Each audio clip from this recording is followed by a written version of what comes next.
Hey guys, welcome to Target सरकारी नौकरी समीक्षा अधिकारी सहायक समीक्षा अधिकारी भर्ती परीक्षा 2023 की तैयारी में आज भौतिक विज्ञान यानी फिजिक्स की मैराथन क्लास करेंगे। और फिजिक्स में भौतिक विज्ञान में कुल मिलाकर के 5 से 6 टॉपिक्स हैं जिसके प्रश्न आपको हर बार पूछे जाते हैं।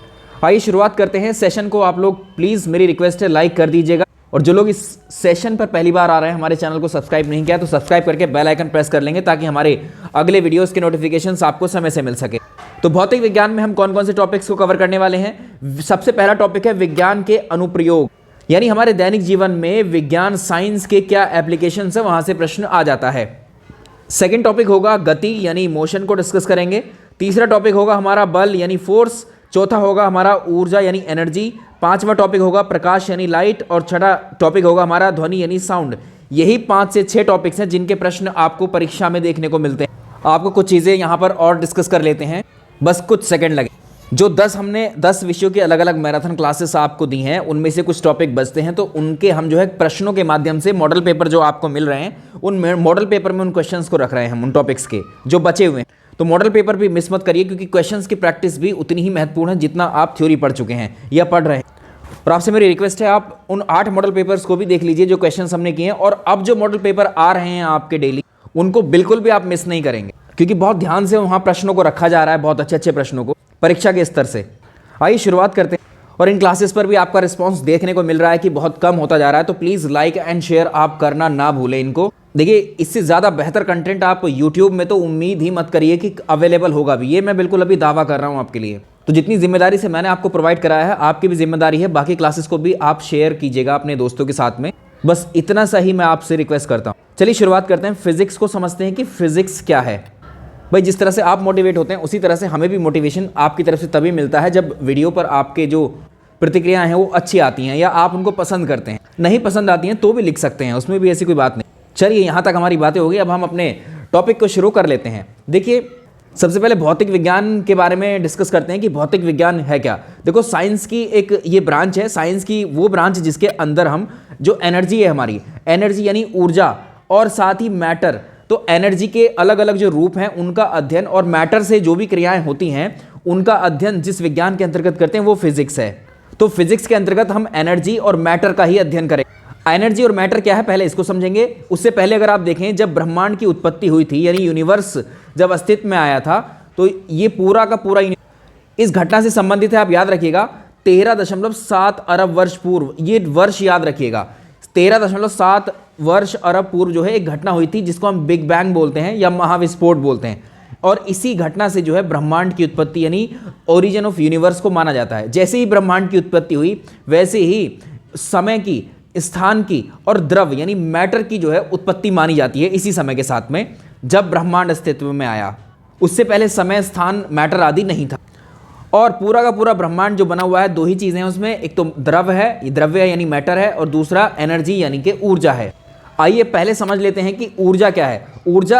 ऊर्जा शब्द का प्रयोग हम डेली अपनी लाइफ में करते हैं। तो जो शक्ति है, ठीक है, जो शक्ति का एक स्रोत है ऊर्जा, तो ऊर्जा शक्ति का एक रूप है जिसके द्वारा हमें कार्य करने की जो क्षमता है, या उस ऊर्जा के द्वारा हम में कार्य करने की क्षमता जो है विकसित होती है। तो ऊर्जा वह शक्ति है जिससे हमें कार्य करने की क्षमता प्राप्त हो।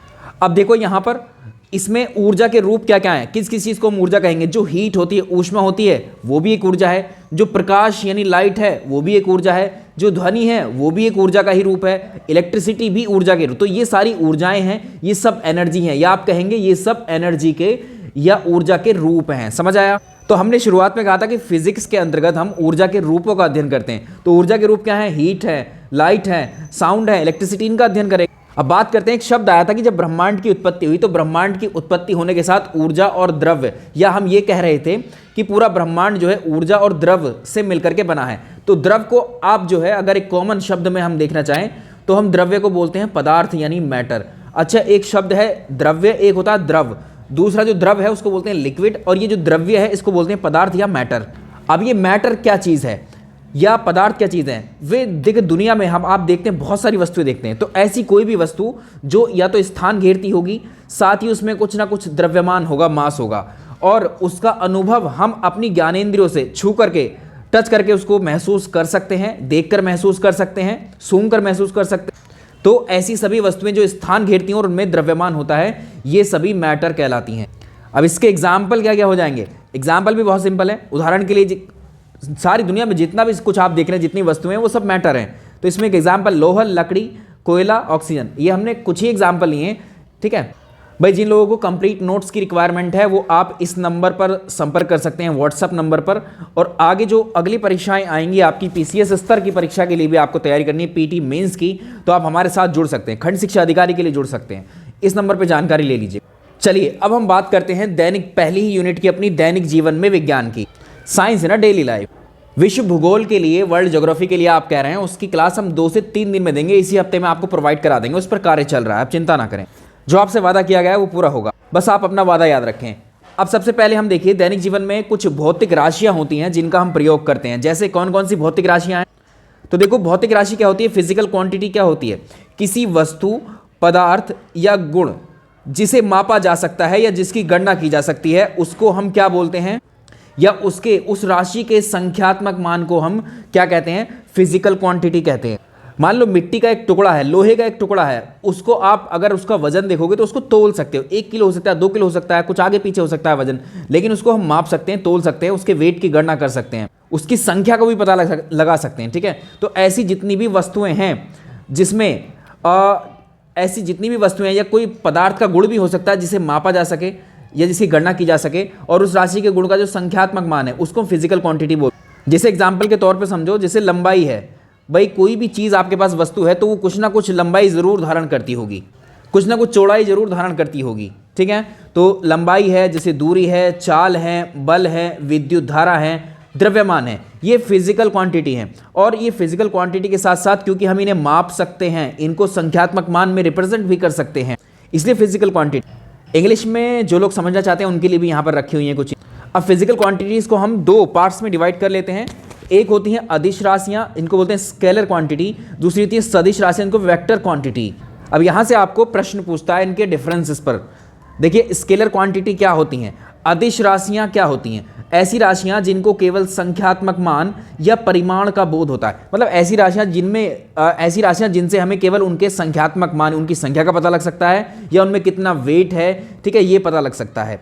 जैसे संख्यात्मक मान, जैसे राहुल ने 100 मीटर की दूरी तय की, तो 100 मीटर क्या है? ये एक संख्यात्मक मान है, तो इसको हम परिमाण बोलते हैं। ठीक है, याद रखिए, मैग्नीट्यूड। तो ऐसी क्वांटिटी जिनमें केवल मैग्नीट्यूड होगा वो कहलाएंगी अदिश राशियाँ। जैसे कौन कौन सी अदिश राशियों के एग्जाम्पल ले लेते हैं, जैसे डिस्टेंस है, ठीक है, इसके अलावा चाल है, द्रव्यमान है, कार्य है, ऊर्जा है, आयतन है, और विद्युत धारा है, इलेक्ट्रिक करंट, ये सारी अदिश राशियाँ हैं। एग्जाम्पल्स याद रखिएगा कि कौन सी क्वांटिटी स्केलर है या अदिश है। अब ऐसी राशियां देखो जिनमें मैग्नीट्यूड तो होगा ही होगा, परिमाण होगा, वजन, वेट, उसकी लेंथ वेंथ सब होगी इसमें, लेकिन उसके साथ साथ उसमें डायरेक्शन भी होगी, दिशा को भी प्रदर्शित करेगा। तो याद रखिएगा, सदिश राशियों में परिमाण और दिशा दोनों होंगे, और अदिश राशियों में केवल उसका परिमाण यानी संख्यात्मक वैल्यू, उसका केवल न्यूमेरिकल वैल्यूज ही होगी। अब जैसे हमने बोला था राहुल ने 100 मीटर की दूरी तय की, हमने ये नहीं बताया कि वो किस दिशा में गया 100 मीटर। अगर हम ये बता दें कि राहुल ने 100 मीटर की दूरी पूर्व दिशा में तय की, तो ये क्या है? ये तो हो गया मैग्नीट्यूड, और ये हो गई इसकी दिशा। तो जहां दिशा और मैग्नीट्यूड दोनों रहेंगे, वही राशियां हमारी वेक्टर क्वांटिटी या सदिश राशियां होंगी। जैसे डिस्प्लेसमेंट होता है, विस्थापन क्या है? एक सदिश राशि है, इसमें दूरी के साथ हम दिशा को भी बताते हैं। वेलोसिटी, वेग, ये क्या है? अब देखो, चाल, यहां पर चाल में केवल परिमाण होता है, और वेग यानी वेलोसिटी, इसमें दोनों होते हैं। इसमें चली गई दूरी, इसमें चाल के साथ, इसमें माफ कीजिएगा, इसमें आपकी जो चाल है, ठीक है, स्पीड के साथ साथ स्पीड के साथ साथ इसमें आपकी डायरेक्शन भी होगी। ऐसे ही वेट है, ऐसे ही फोर्स है, ऐसे ही मोमेंटम है। एग्जाम्पल याद रखिएगा, ये इनमें से पूछता है। अब देखिए, इनमें मूल भौतिक राशियां, फंडामेंटल फिजिकल क्वांटिटीज क्या होती हैं, ये भी याद रखिएगा। कुल मिलाकर के 7 मूल भौतिक राशियां होती हैं, फंडामेंटल फिजिकल क्वांटिटी 7 होती हैं। 7 कौन कौन सी हैं? 7 में उनके मात्रक भी पूछता है। देखिए, लंबाई है, लंबाई को किस चीज़ में रिप्रेजेंट करते हैं हम? कोई लेंथ है तो लेंथ को हम मीटर में प्रेजेंट करते हैं। द्रव्यमान है, मास है, उसको हम किलोग्राम में प्रेजेंट करते हैं। समय है, उसको हम सेकंड में रिप्रेजेंट करते हैं। विद्युत धारा को हम एम्पियर में प्रेजेंट करते हैं। तापमान को हम केल्विन में पदार्थ की मात्रा को हम मोल में और ज्योति तीव्रता ल्यूमिनस इंटेंसिटी को कैंडेला में रिप्रेजेंट करते हैं। ये 7 क्या है, ये फंडामेंटल फिजिकल क्वांटिटीज हैं। याद रखिएगा, नंबर याद रखिएगा, 7 है फंडामेंटल फिजिकल क्वांटिटीज हैं ये, और इनके मात्रक ये वाले ही याद रखने हैं। अभी आपको मात्रक सिस्टम भी बताएंगे, फिलहाल इनके लिए ये मात्रक याद रखें। ऐसे ही लंबाई के बहुत सारे मात्रक हो सकते हैं, द्रव्यमान को अलग अलग मात्रकों में मेजर कर। चलिए कुछ और राशियां होती हैं, पहले इनके बारे में देख लेते हैं। जितनी भी चीज़ें आपको यहाँ बताई जा रही हैं वो सब यहाँ डिस्कस करेंगे। तो ऐसी भौतिक राशियां हैं जो मूल राशियों की सहायता से पैदा की जाती हैं। जो मूल राशियां, हमने 7 मूल राशियां पढ़ी हैं, उनसे हम कोई नई राशि अगर बना दें तो वो कहलाएगी डिराइव्ड यानी व्युत्पन्न राशियां। जैसे क्षेत्रफल है, क्षेत्रफल क्या होता है भाई, एरिया को हम क्या लिखते हैं, लंबाई गुणा चौड़ाई, ठीक है, लेंथ इनटू ब्रेड्थ। तो ये लंबाई और चौड़ाई, तो ये क्या थी, बेसिक वही तो थी फंडामेंटल फिजिकल क्वांटिटी, उनसे मिला करके एरिया एक नई क्वांटिटी बन गई। ऐसे ही वॉल्यूम है, वॉल्यूम क्या होता है, एल गुणा बी गुणा एच। ऐसे ही होता है कि force is equal to m into a. Velocity, acceleration, इसके अलावा वर्क, एनर्जी, ये सब डिराइव्ड क्वांटिटी। एग्जाम्पल के तौर पे समझ सकते हैं, लंबाई और चौड़ाई की मल्टीप्लाई की, metre into metre, metre square हो गया, या वर्ग मीटर, इसका मात्रक हो गया क्षेत्र। अब एक टर्म और सुनने को मिलता है मात्रक हमें, जो राशियां हैं जैसे लंबाई है, चौड़ाई है, ठीक है, किसी में वजन है यानी भार है यानी बल है, इन राशियों को आप किस तरह से व्यक्त करने के लिए कुछ ना कुछ सिंबल की जरूरत पड़ती है। तो जिन राशियों को पूर्णता व्यक्त करने के लिए उस राशि के निश्चित परिमाण को जो नाम दिया जाता है उसे मात्रक कहते हैं। जैसे ये कोई लोहे का ब्लॉक है, अगर इसका वजन करेंगे तो आप इसका वजन तराजू में तोलते हैं तो कितना आया, 5 किलो। 5 किलो का मान लीजिए लोहे का टुकड़ा है, तो ये 5 नंबर तो हमने दे दिया, लेकिन ये किलो जो है ये किसको रिप्रेजेंट कर रहा है, इसके वेट को रिप्रेजेंट कर रहा है, ठीक है, इसके मैग्नीट्यूड को रिप्रेजेंट कर रहा है। समझ में आया? तो ये किलोग्राम क्या है, ये मात्रक है। अब देखो यहां पर मात्रक यूनिट सिस्टम जो है, मात्रक पद्धति होती हैं कितने प्रकार की, 3 प्रकार की होती हैं जनरली, 4 की कहेंगे, लेकिन यहां पहले 3 प्रकार को देख लेते हैं कौन कौन से हैं ये। एक होती है एमकेएस प्रणाली, बचपन से पढ़ते आए छोटी क्लासेस से, और एक होती है सीजीएस प्रणाली, एक होती है एफपीएस प्रणाली। तो पहले इन 3 पद्धतियों को अगर आप देखेंगे तो इसमें जो राशियां हैं, लंबाई, द्रव्यमान और समय, एमकेएस पद्धति को बोलते हैं मीटर किलोग्राम सेकंड पद्धति, सीजीएस पद्धति को बोलते हैं सेंटीमीटर ग्राम सेकंड पद्धति, एफपीएस को बोलते हैं फुट पाउंड सेकंड पद्धति। यानी हम एमकेएस प्रणाली में लंबाई को मीटर में मेजर करते हैं, एमकेएस प्रणाली में द्रव्यमान को हम किलोग्राम में मेजर करते हैं, एमकेएस प्रणाली में समय को हम सेकंड में। अगर सीजीएस प्रणाली है तो सीजीएस प्रणाली में हम लंबाई को सेंटीमीटर में मेजर करते हैं और द्रव्यमान को ग्राम में, और इसके साथ ही सीजीएस में समय को सेकंड में। तो समय को तीनों में ही सेकंड में मेजर करते हैं। अगर अंतर आता है तो लंबाई और द्रव्यमान के वैल्यूज में आता या मात्रकों में आता। जैसे 1 मीटर है, 1 मीटर में आप क्या कहते हैं, 1 मीटर में कितने सेंटीमीटर रहते हैं, 1 मीटर में होते हैं 100 सेंटीमीटर, और इसी को अगर आप फीट में बदलना चाहें तो 3.2 फीट। 1 किलोग्राम में 1000 ग्राम होते हैं। अगर पाउंड में इसको बताएं कि 1 किलोग्राम में कितने पाउंड होंगे, 2.2 पाउंड होते हैं। कभी कभी ये वैल्यू भी पूछ लेता है, ठीक है, परीक्षा में पूछ लेता है। ऐसे 1 न्यूटन में होता है 10 की घात 5 डाइन होता है, ये सीजीएस में होता है, ठीक है। ये जो होता है 1 न्यूटन का वैल्यू जो है 10 की घात 5 या 10⁵ जो है, ये इतना डाइन सीजीएस में होता है। कैसे आता है, ये प्रश्न पूछा हुआ है परीक्षा में, इसलिए इसको बता भी रहे हैं, ठीक है। फोर्स की वैल्यू होती है m इंटू ए, द्रव्यमान गुणा एक्सेलरेशन। तो हमने इसे ग्राम में बदल दिया, ठीक है भाई। मास को आप, द्रव्यमान को आप किस में रखो, ग्राम में, और एक्सेलरेशन क्या होता है, centimetre divide by second square. जब इनकी वैल्यू रखोगे आप कन्वर्ट करके तो 10⁵ डाइन आएगी। आपको ये बस याद रखना है 1 न्यूटन में कितने डाइन होते हैं, 10⁵ कुछ और देखो, ये हम अपने डेली लाइफ में यूज करते हैं, इसलिए हमने बताया दैनिक जीवन में विज्ञान का क्या प्रयोग है। अभी तो हमने आपको बेसिक फंडामेंटल से बताया, तो 1 इंच में कितना होता है, 2.54 सेंटीमीटर। 1 फुट में क्या होता है, 1 फुट में 30.48 सेंटीमीटर या 0.3048 मीटर। 1 मीटर में कितने इंच होते हैं, 39.37 इंच होते हैं। 1 किलोमीटर में कितने मील होते हैं, 0.6214 मील होते हैं। 1 मील में कितने किलोमीटर, 1.6 किलोमीटर। ये आया हुआ प्रश्न है, ये भी आया है। 1 बैरल में 159 लीटर होते हैं, ठीक है। कच्चे तेल को बैरल में मापा। और देखो तीनों हमने मात्रक प्रणालियां देखी, लेकिन जो सबसे ज़्यादा एक्सेप्टेड है आज के समय में वो है एसआई पद्धति। इसको अंतर्राष्ट्रीय पद्धति भी हम कहते हैं। तो 1967 में अंतर्राष्ट्रीय मापतोल के जो महाधिवेशन हुआ था, इस पद्धति को तब स्वीकार किया गया। तो वर्तमान में जितनी भी गणनाएं होती हैं उसके लिए इस पद्धति का प्रयोग किया जाता है। हालांकि जो कन्वर्जन अभी हमने देखा, मीटर को सेंटीमीटर में, किलोमीटर को फुट में, इस तरह से वो कन्वर्जन आज भी हम लोग यूज़ करते हैं, ठीक ठीक है। लेकिन जो एसआई यूनिट्स हैं ये आज वर्तमान में यूज़ की जाती हैं, जिसमें आज लंबाई का मात्रक मीटर में लिया जाता है, द्रव्यमान का किलोग्राम लिया जाता है, समय का सेकंड लिया जाता है, और विद्युत धारा को एम्पियर में मापा जाता है, तापमान को केल्विन में। तो ये क्या है, ये राशियाँ हैं और ये इनके मात्रक हैं। पदार्थ की मात्रा का मात्रक क्या है, मोल है। ज्योति तीव्रता का कैंडेला है। इसके अलावा समतल कोण प्लेन एंगल का रेडियन है और घन कोण का स्टेरेडियन है। ये भी पूछ देता है कभी कभी परीक्षा में। चलिए अब हम बात करेंगे अपने इसी पहले ही टॉपिक में तापमान यानी टेम्परेचर की। बहुत इंपॉर्टेंट है, यहां से प्रश्न डेफिनेटली पूछा जाता है आपको। तो जितनी भौतिक राशियां थी उनमें हमने तापमान को लिया। तापमान क्या होता है, टेम्परेचर। किसी भी वस्तु को जब आप छूते हैं या तो ठंडी होती है या गर्म होती है। तो ऐसी राशि जिससे हमें किसी वस्तु के ठंडी होने का या गर्म होने का पता चलता हो। तो किसी वस्तु की गर्माहट और जो ठंडापन है उसका या शीतलता की माप को हम क्या कहते हैं, तापमान कहते हैं। सिंपल। और इसी के साथ तापमान से ही पता चलता है कि कोई वस्तु कितनी ठंडी या कितनी गर्म है। तो तापमान को मापने के लिए कुछ हम स्केल्स का प्रयोग करते हैं। आपसे एक प्रश्न पूछा जाता है, तापमान इनमें से निम्नलिखित में से कौन सा तापमान को मापने का एक स्केल नहीं है। टेम्परेचर को मापने के लिए 3 स्केल प्रयोग में लेकर के आए जाते हैं। जैसे सेल्सियस पैमाना है, सेल्सियस पैमाने को हम सेंटीग्रेड पैमाना भी बोलते हैं, सेल्सियस और सेंटीग्रेड स्केल। इसको हम देखिए, इसको सेल्सियस को हम ऐसे रिप्रेजेंट करते हैं, ठीक है, ऐसे।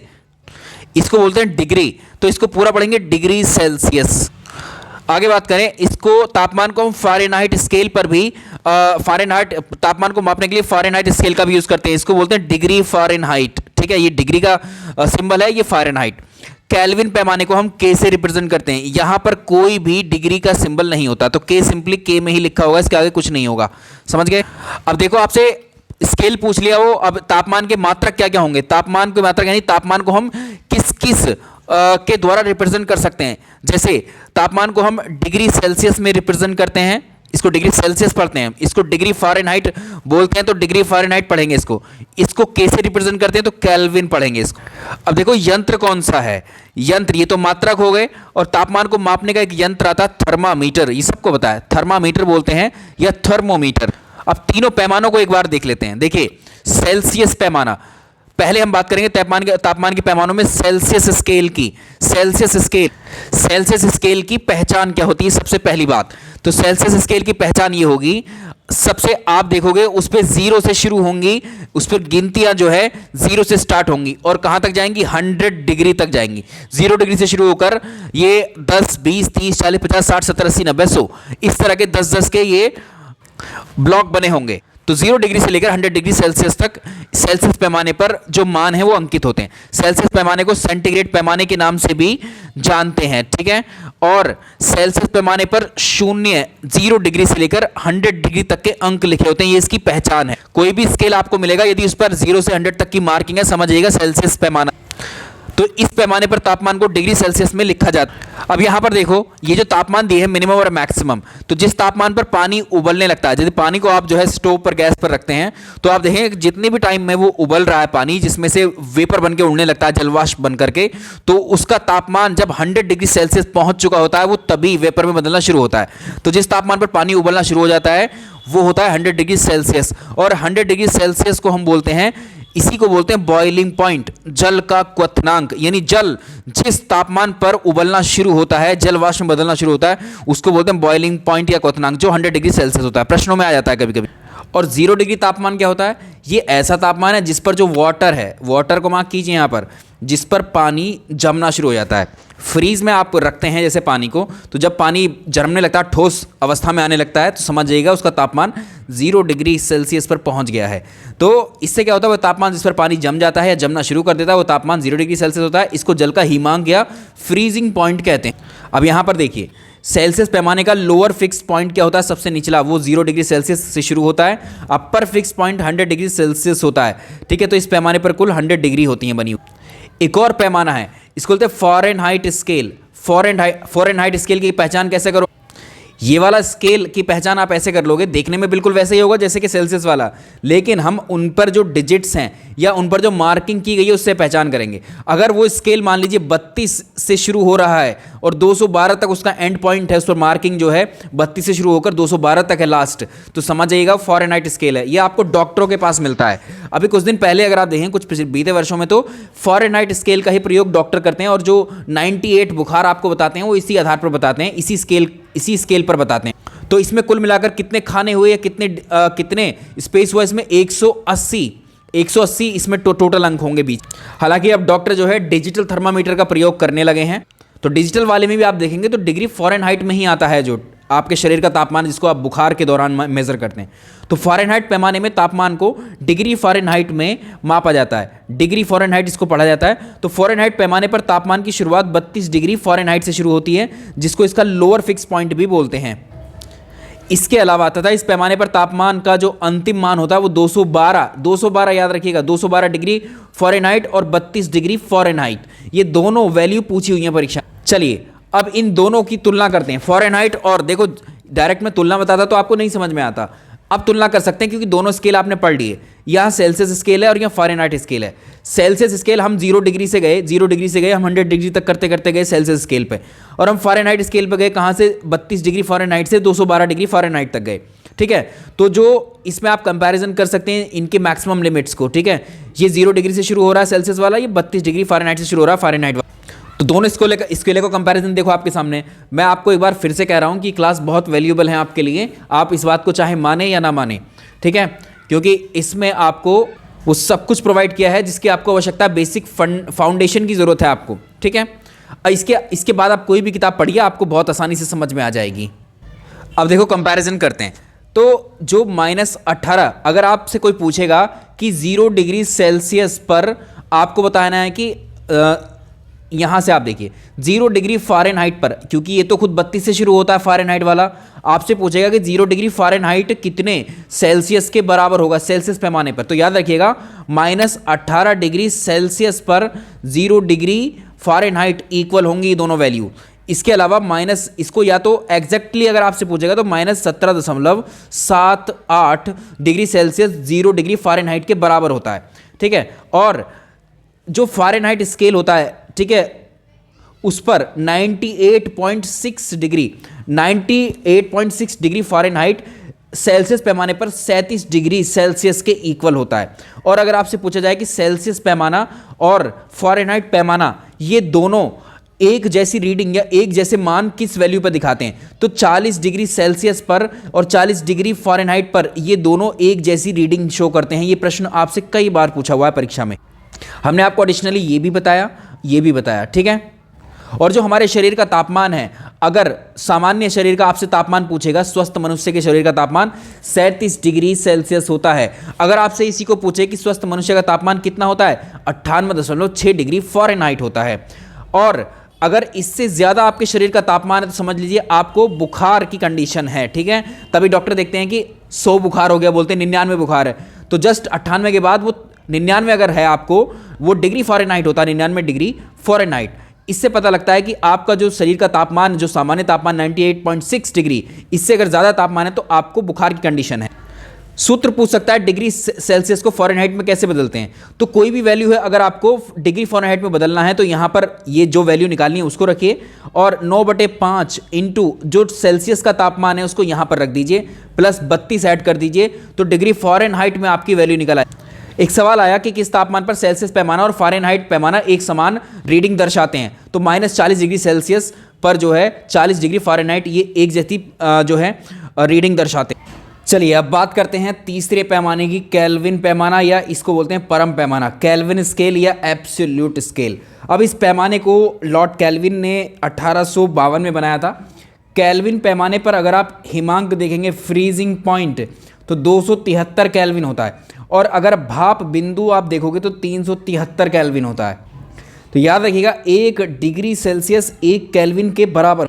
यहाँ पर चेंज करिए, 1 डिग्री सेल्सियस जो है, 1 डिग्री सेल्सियस में कितने केल्विन होंगे, तो 1 डिग्री सेल्सियस में आप 273.15 होता है एग्जैक्ट, उसको आप ऐड करेंगे तब आपको केल्विन में वैल्यू आ जाएगी। ठीक है, तो 1 डिग्री सेल्सियस 1 प्लस 273 यही वाला ऐड करेंगे हम। तो केल्विन में अगर आपको निकालना है किसी सेल्सियस वाले तापमान को, तो आप उसको 273 उसमें ऐड कर दीजिए, केल्विन में आ जाएगा। क्लियर हो गया होगा। अगर सेल्सियस में आपको निकालना है, केल्विन में दिया तो 273 को माइनस कर दीजिए, यानी इस वाली वैल्यू कहीं रखिए, 273 को उधर भेज दीजिए, उल्टा कर देंगे इसको। केल्विन पैमाने पर मापे गए ताप को परम ताप कहते हैं। केल्विन स्केल पर जो भी टेम्परेचर मेजर करते हैं उसको एब्सोल्यूट टेम्परेचर कहते हैं, ठीक है, इसलिए इसको एब्सोल्यूट स्केल की संज्ञा दी गई है। तो C इजिकल टू 273 डिग्री है और K इजिकल टू 0 है। केल्विन में तापमान यदि 0 है और सेल्सियस पर 273 है तो 100 डिग्री सेल्सियस 373 केल्विन के इक्वल होता है। और यदि -273 को परम शून्य यानी एब्सोल्यूट 0 कहा जाता है, ये भी याद रखिएगा। यह न्यूनतम ताप, न्यूनतम संभव ताप है कि इससे नीचे ताप जो है संभव नहीं होता है। तो ये भी याद रखेंगे, -273 डिग्री सेल्सियस को हम परम शून्य या एब्सोल्यूट 0 टेम्परेचर भी कहते हैं। ये मिनिमम टेम्परेचर होता है, इससे नीचे नहीं जा सकता टेम्परेचर। कुछ वैल्यूज़ जो आपको यहाँ से याद रखनी है, कौन कौन सी हो जाएंगी वो, इसमें देखिए 100 डिग्री सेल्सियस किसके इक्वल होता है, 180 डिग्री फ़ारेनहाइट स्केल के, ठीक है। 1 डिग्री सेल्सियस में कितने डिग्री फ़ारेनहाइट होंगे, 1 डिग्री सेल्सियस में 9/5 डिग्री फ़ारेनहाइट। 0 डिग्री सेल्सियस में कितने केल्विन होते हैं, 0 डिग्री सेल्सियस में 273 केल्विन होते हैं। 1 डिग्री में पूछा जाए 1 डिग्री सेल्सियस में कितने केल्विन होते हैं, तो 1 में आप 273 ऐड कर देंगे तो कितना हो जाएगा, 274 केल्विन होते हैं 1 डिग्री सेल्सियस में, ठीक है, जो मैंने वहाँ पीछे लिख करके दिखाया था। और इसका एग्जैक्ट मान कभी कभी परीक्षा में पूछ देता है, 273.15 केल्विन होता है ये एग्जैक्ट, ठीक है, लेकिन हम लगभग 273 ही ले लेते हैं। 100 डिग्री सेल्सियस 373 केल्विन के बराबर होता है, -40 डिग्री सेल्सियस -40 डिग्री फ़ारेनहाइट के इक्वल होता है। इसके अलावा 37 डिग्री सेल्सियस 98.6 डिग्री फ़ारेनहाइट के इक्वल होता है। समझ में आ गई होंगी सारी वैल्यू। अब बात करते हैं प्रेशर की। देखिए कुछ और यूनिट्स हैं जो आपको परीक्षा में पूछ लेता है। जो हमने अभी राशियाँ देखी हैं उनमें एक प्रेशर भी आता है, पर इनकी अलग अलग यूनिट्स होती हैं जो परीक्षा में पूछता है, तो हमें बताना ज़रूरी है आपको। तो यहाँ पर देखिए, प्रति एकांक क्षेत्रफल पर लगने वाले बल को हम दाब कहते हैं। मान लीजिए यहाँ पर कुछ ये रखा हुआ है, ब्लॉक रखा हुआ है, इस पर आपने हथौड़े से प्रहार कर दिया या अपने हाथ से ही इस पर मार दिया, तो कुछ आपने इस पर दबाव डाला।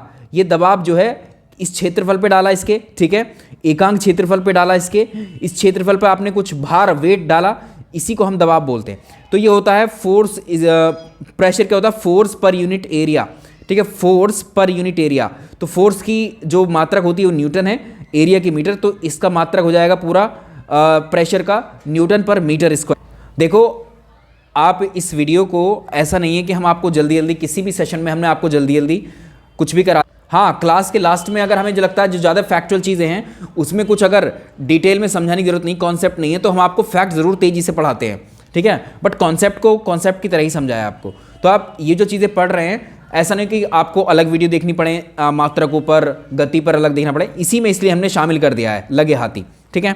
तो इसमें देखें, वायुमंडलीय दाब, एटमॉस्फेरिक प्रेशर क्या होता है। अब ये प्रश्न आता है, एटमॉस्फेरिक प्रेशर की यूनिट क्या होती है, बार, ठीक है, बार होती है। एटमॉस्फेरिक प्रेशर की यूनिट बार होती है। एक बार किसके बराबर होता है, एक बार में होते हैं 10⁵ न्यूटन पर मीटर स्क्वायर, और 10⁵ न्यूटन पर मीटर स्क्वायर होता है 10 पास्कल के।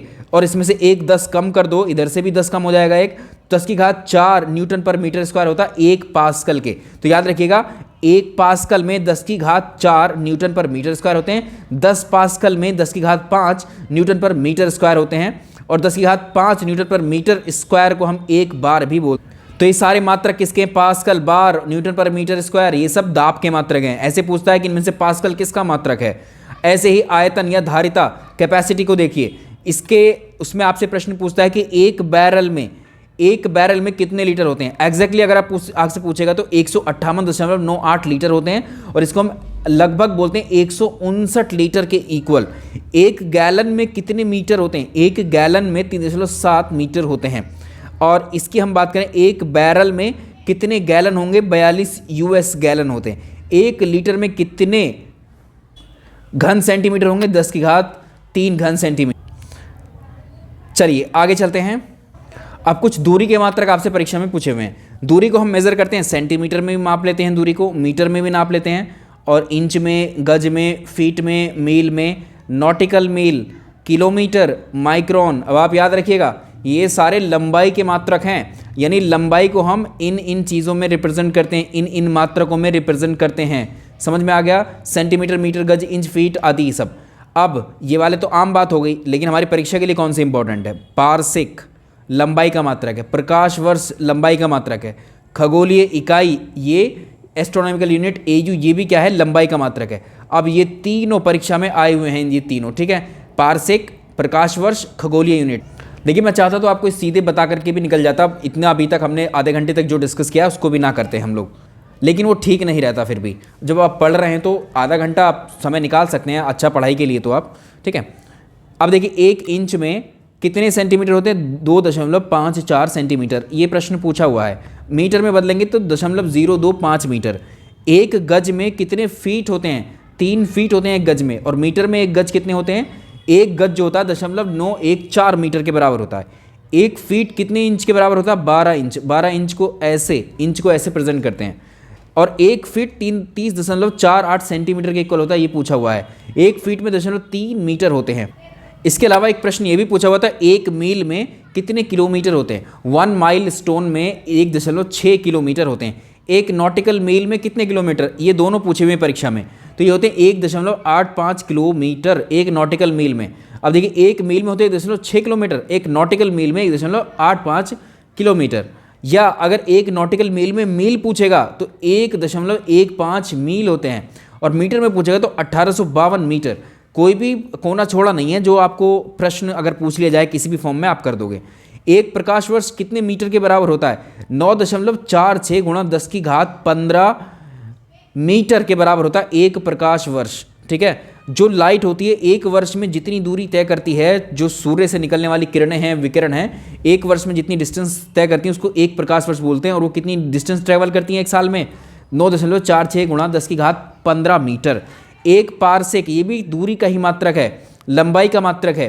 तो पारसेक क्या है? 3.26, ठीक है, प्रकाश वर्ष का 3 गुना। 3.26 प्रकाश वर्ष के बराबर होता है 1 पारसेक। तो 3.084 गुणा 10⁻16 मीटर के इक्वल होगा। 1 माइक्रोन में कितने एंगस्ट्रॉम होते हैं? 1 माइक्रोन में होते हैं 10⁻4 एंगस्ट्रॉम। अब एक और देखो, पारसेक। पारसेक क्या होता है? पारसेक का फुल फॉर्म होता है पैरालैक्टिक सेकंड, ठीक है, पैरालैक्टिक सेकंड। ये भी आपको प्रश्न पूछा हुआ है। 1 माइक्रोमीटर को ऐसे लिखते हैं, 1 माइक्रोमीटर में होते हैं 10⁻6 मीटर, ये परीक्षा में प्रश्न आया हुआ है। 1 नैनोमीटर 1 nm में होते हैं 10⁻9 मीटर। 1 एंगस्ट्रॉम में होते हैं 10⁻10 मीटर। 1 फर्मी मीटर में होते हैं 10⁻15 मीटर। इनमें से प्रश्न आया हुआ है, चारों पूछे हुए अलग अलग परीक्षाओं। खगोलीय यूनिट की बात कर लेते हैं। खगोलीय यूनिट में होते हैं 1.495 गुणा 10⁻11 मीटर। 1 एस्ट्रोनॉमिकल यूनिट जो होता है ये लंबाई का मात्रक है, इसमें कितने मीटर के बराबर होता है? 1.49 गुणा 10⁻11 मीटर के इक्वल। तो खगोलीय इकाई क्या होती है? एस्ट्रोनॉमिकल यूनिट क्या होती है? सूर्य से पृथ्वी के बीच की जो माध्य दूरी है, ठीक है, सूर्य से पृथ्वी के बीच की जो माध्य दूरी, उसी को बोलते हैं एक खगोलीय यूनिट। लाइट ईयर का प्रयोग किया आपने शब्द का, प्रकाश द्वारा 1 वर्ष में चली गई दूरी को बोलते हैं लाइट ईयर। तो दूरी को मापने की सबसे बड़ी इकाई आपसे प्रश्न पूछा जाता है, ये होगी पारसेक। और अगर आप देखोगे सबसे छोटी क्या होती है दूरी को मापने की? फर्मी 10⁻15, फिर एंगस्ट्रॉम, फिर उसके बाद माइक्रोन, उससे बड़ी मीटर, किलोमीटर, खगोलीय दूरी, प्रकाश वर्ष और पारसेक। ये बढ़ता हुआ क्रम है, ये सबसे लार्जेस्ट यूनिट है दूरी की या लंबाई। द्रव्यमान पर भी कुछ प्रश्न आए हुए हैं। तो द्रव्यमान को हम किस किस चीज़ में मापते हैं? ग्राम में, किलोग्राम में, ओंस में, पाउंड में, क्विंटल में, मीट्रिक टन में, मिलीग्राम में, कैरेट में, AMU में। इसके अलावा चंद्रशेखर सीमा।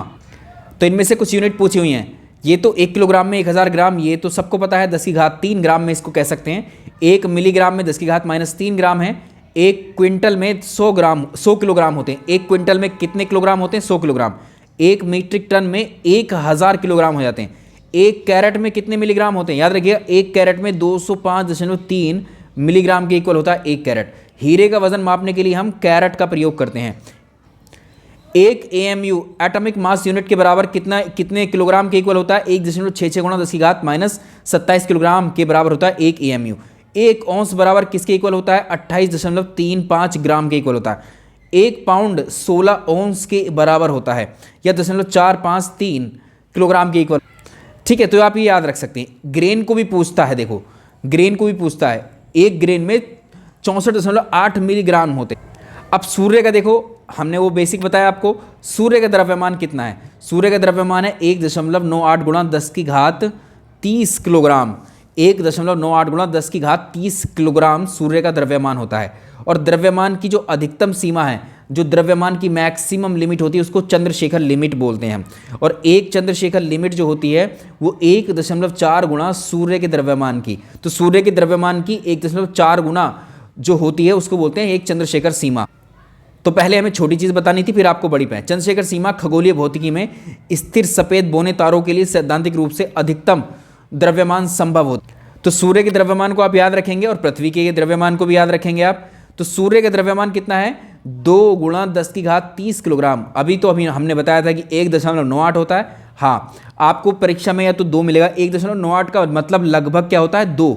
ठीक है, तो इसलिए ऐसे रिप्रेजेंट किया है। पृथ्वी का द्रव्यमान 6 गुणा 10 की घात 24 किलोग्राम है।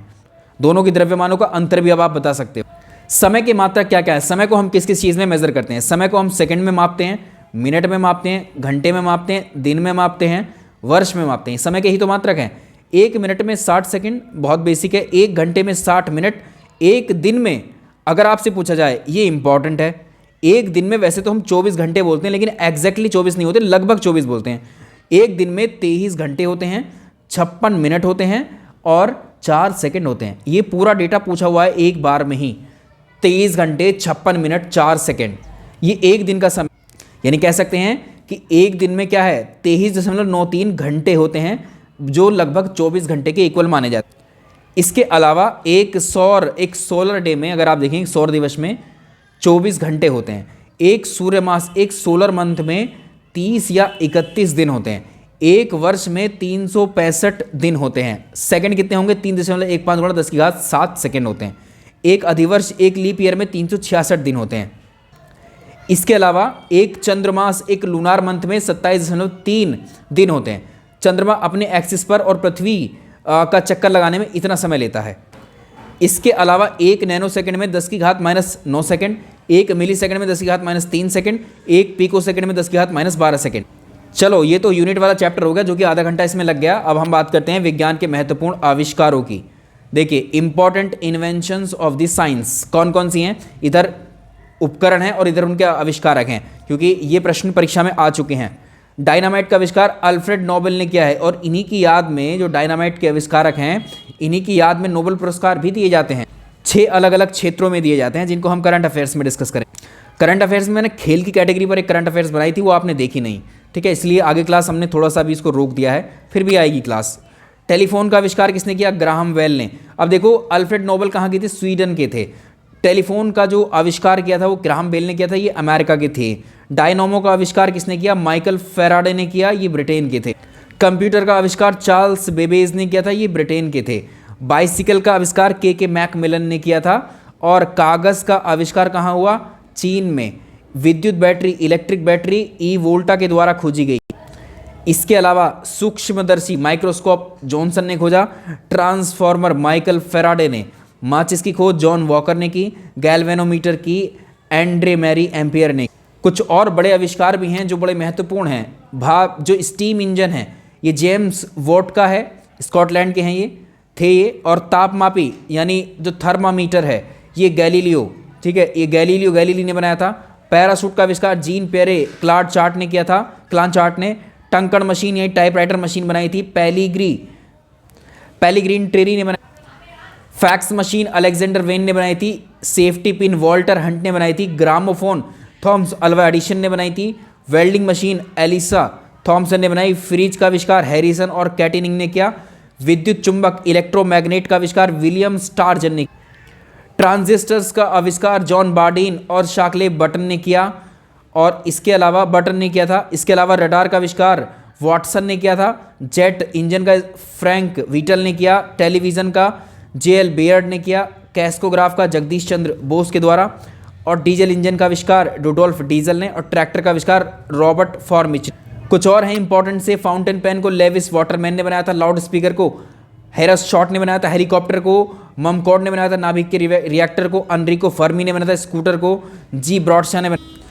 इसके अलावा रिवॉल्वर का आविष्कार सैमुअल कॉर्ट ने किया, दूरबीन का गैलीलियो ने किया था, विद्युत बल्ब का एडिशन ने किया था, रेडियो एक्टिव एलिमेंट्स का मैडम क्यूरी और पिए ने किया था। इनमें से आपको सारे तो नहीं याद रखने हैं, लेकिन आपको मैक्सिमम जितने हो सकते हैं वो आप याद करने की कोशिश करेंगे। अब देखो, कोई भी उपकरण वैज्ञानिकों के द्वारा जो बनाए गए उपकरण हैं वो किस किस काम में आते हैं, ये देखिए। तो इसमें वैज्ञानिक उपकरण कौन कौन से, देखो डायनोमो, अभी हमने देखा डायनोमो, तो डायनोमो यांत्रिक ऊर्जा, ये है ऊर्जा, यांत्रिक ऊर्जा मैकेनिकल एनर्जी को इलेक्ट्रिकल एनर्जी में कन्वर्ट करता है। ये डायनोमो ऐसा यंत्र है, ये क्या करता है, मैकेनिकल एनर्जी को इलेक्ट्रिकल एनर्जी में कन्वर्ट कर। आगे बात करेंगे एमीटर। एमीटर क्या करता है, ये विद्युत धारा को मापने का, इलेक्ट्रिक करंट को मापने का एक डिवाइस है। इन्वर्टर से क्या होता है, जो डायरेक्ट करंट है उसको ऑल्टरनेटिंग करंट, ठीक है, एसी को डीसी को एसी में कन्वर्ट किया था इन्वर्टर की मदद से, जो हमारे घरों में हो। इसके अलावा जो विद्युत मोटर है इलेक्ट्रिक, ये इलेक्ट्रिक मोटर है, नॉट करंट, ठीक है। ये मोटर क्या करती है, विद्युत ऊर्जा लेती है और उसको यांत्रिक ऊर्जा में बदल देती है, इलेक्ट्रिकल एनर्जी को कन्वर्ट करती है मैकेनिकल एनर्जी में। डायनोमो इसका उल्टा करता है। ट्रांसफार्मर क्या करता है, विद्युत विभव ये वोल्टेज लेवल को कम या ज़्यादा कर सकता है। अगली डिवाइस है radar, radio detection and ranging. Radar का फुल फॉर्म पूछता है radio detection and ranging. Radar की सहायता से दूर स्थित जो वायुयान हैं, जो युद्ध विमानों की दूरी और स्थिति का पता लगाया जाता है।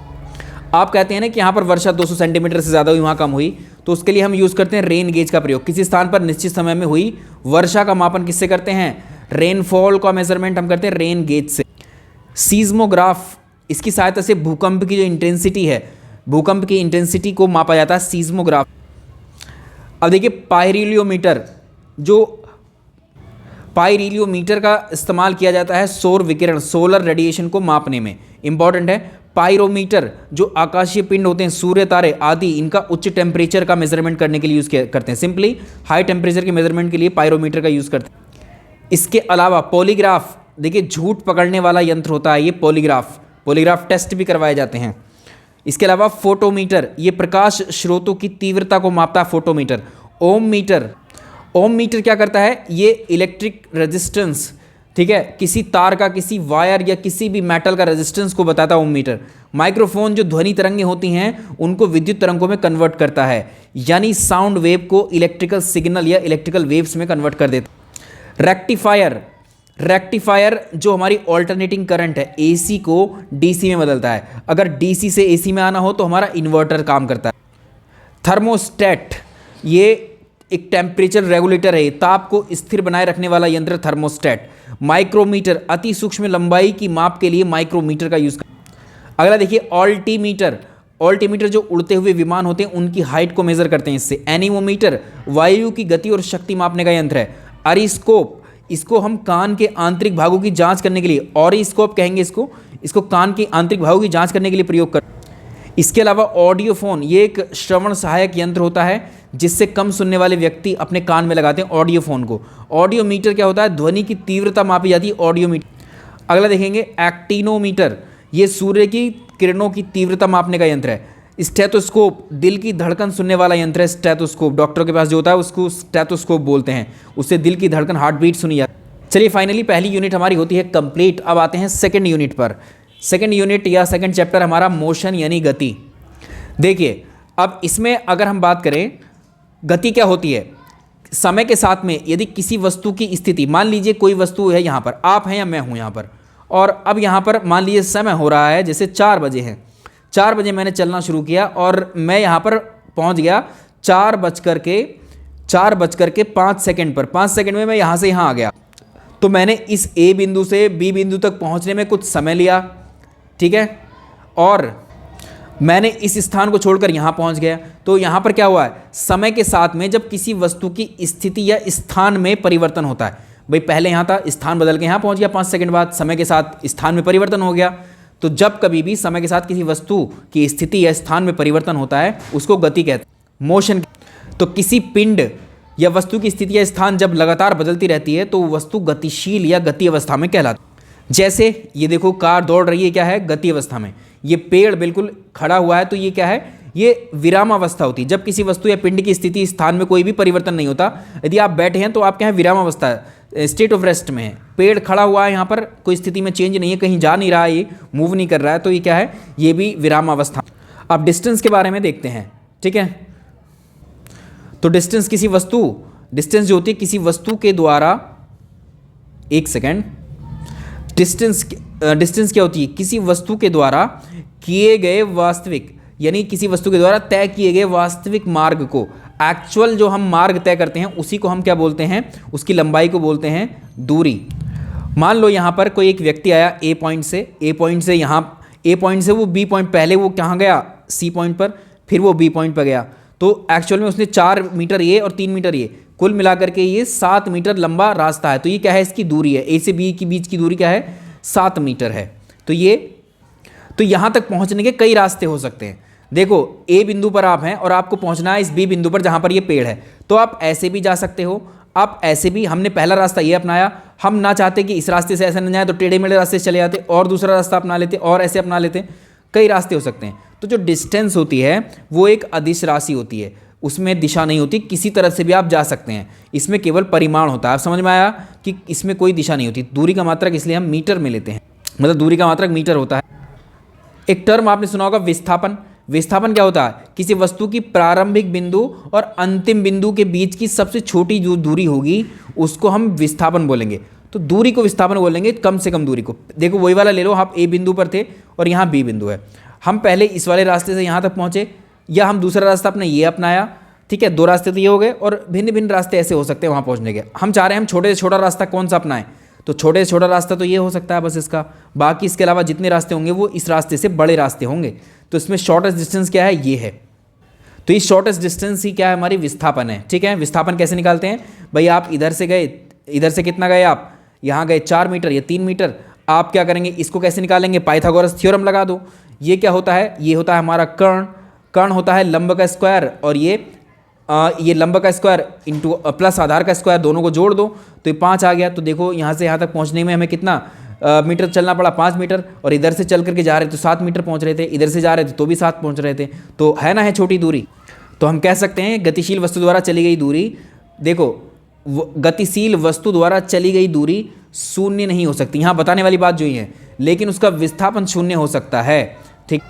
देखो हमें ये सब इतने छोटे छोटे कॉन्सेप्ट बताने की आवश्यकता इसीलिए है क्योंकि यहाँ से जो प्रश्न एक्चुअल में आते हैं वो ये होते हैं प्रश्न। तो पहले आपको दूरी पता होनी चाहिए, फिर विस्थापन पता होनी चाहिए, फिर उनके बीच का संबंध पता होना चाहिए, तब ना आप प्रश्न हल कर पाओगे, ठीक है।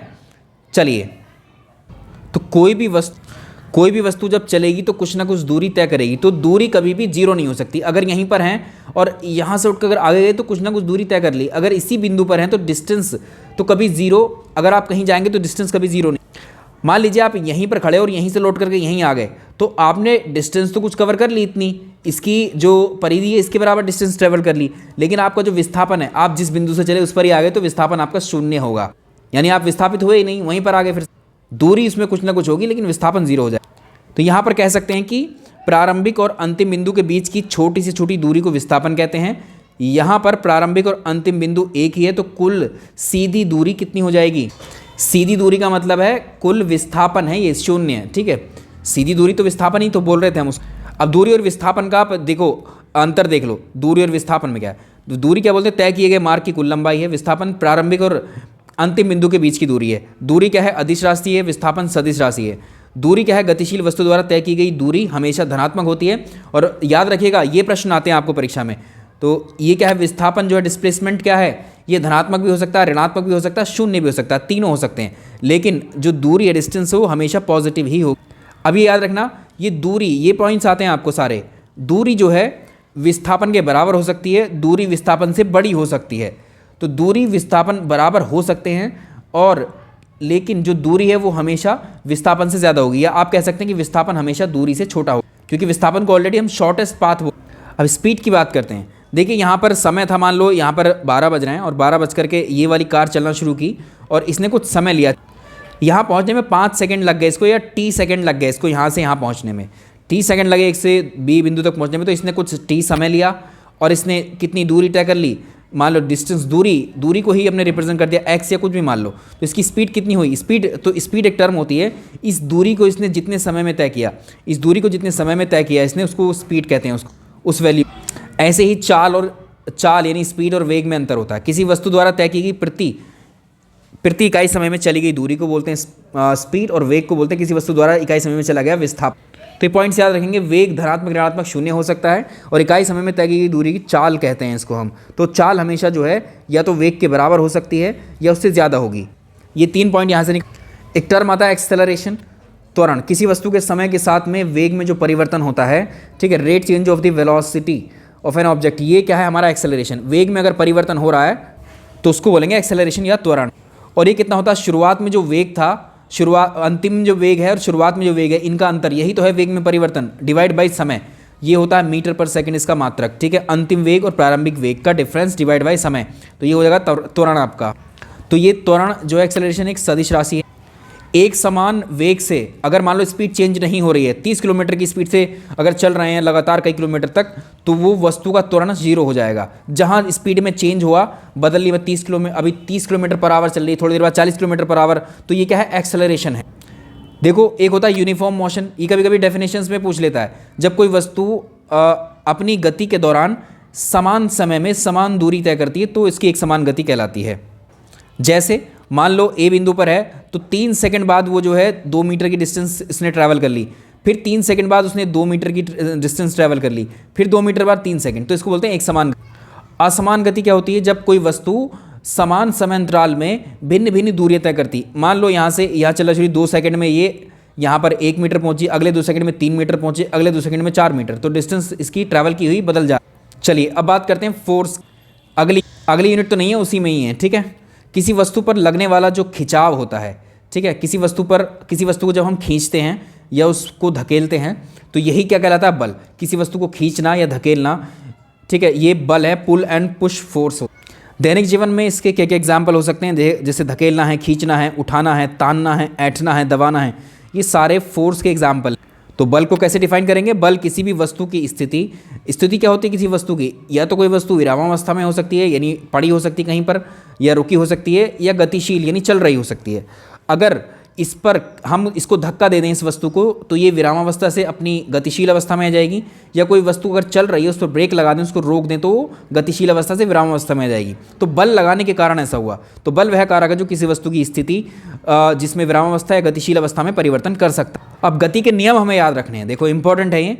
न्यूटन के द्वारा गति के नियम दिए गए। तो ये जो न्यूटन की किताब थी प्रिंसिपिया किताब में न्यूटन ने 3 नियम दिए थे जो कि लॉ ऑफ मोशन या गति के नियम कहलाते। गति का पहला नियम इंपॉर्टेंट, तीनों नियम important. First law of the motion क्या कहता है कि कोई भी वस्तु जैसी है वैसी ही बना रहना चाहती है, अतः प्रत्येक वस्तु जिस अवस्था में है उसी अवस्था में वो रहना चाहती है, ठीक है। यानी प्रत्येक वस्तु अपनी अगर उसकी अवस्था में चेंज कर रहे हो तो उसका विरोध करती है, और किसी भी वस्तु में ये गुण होता ही होता है।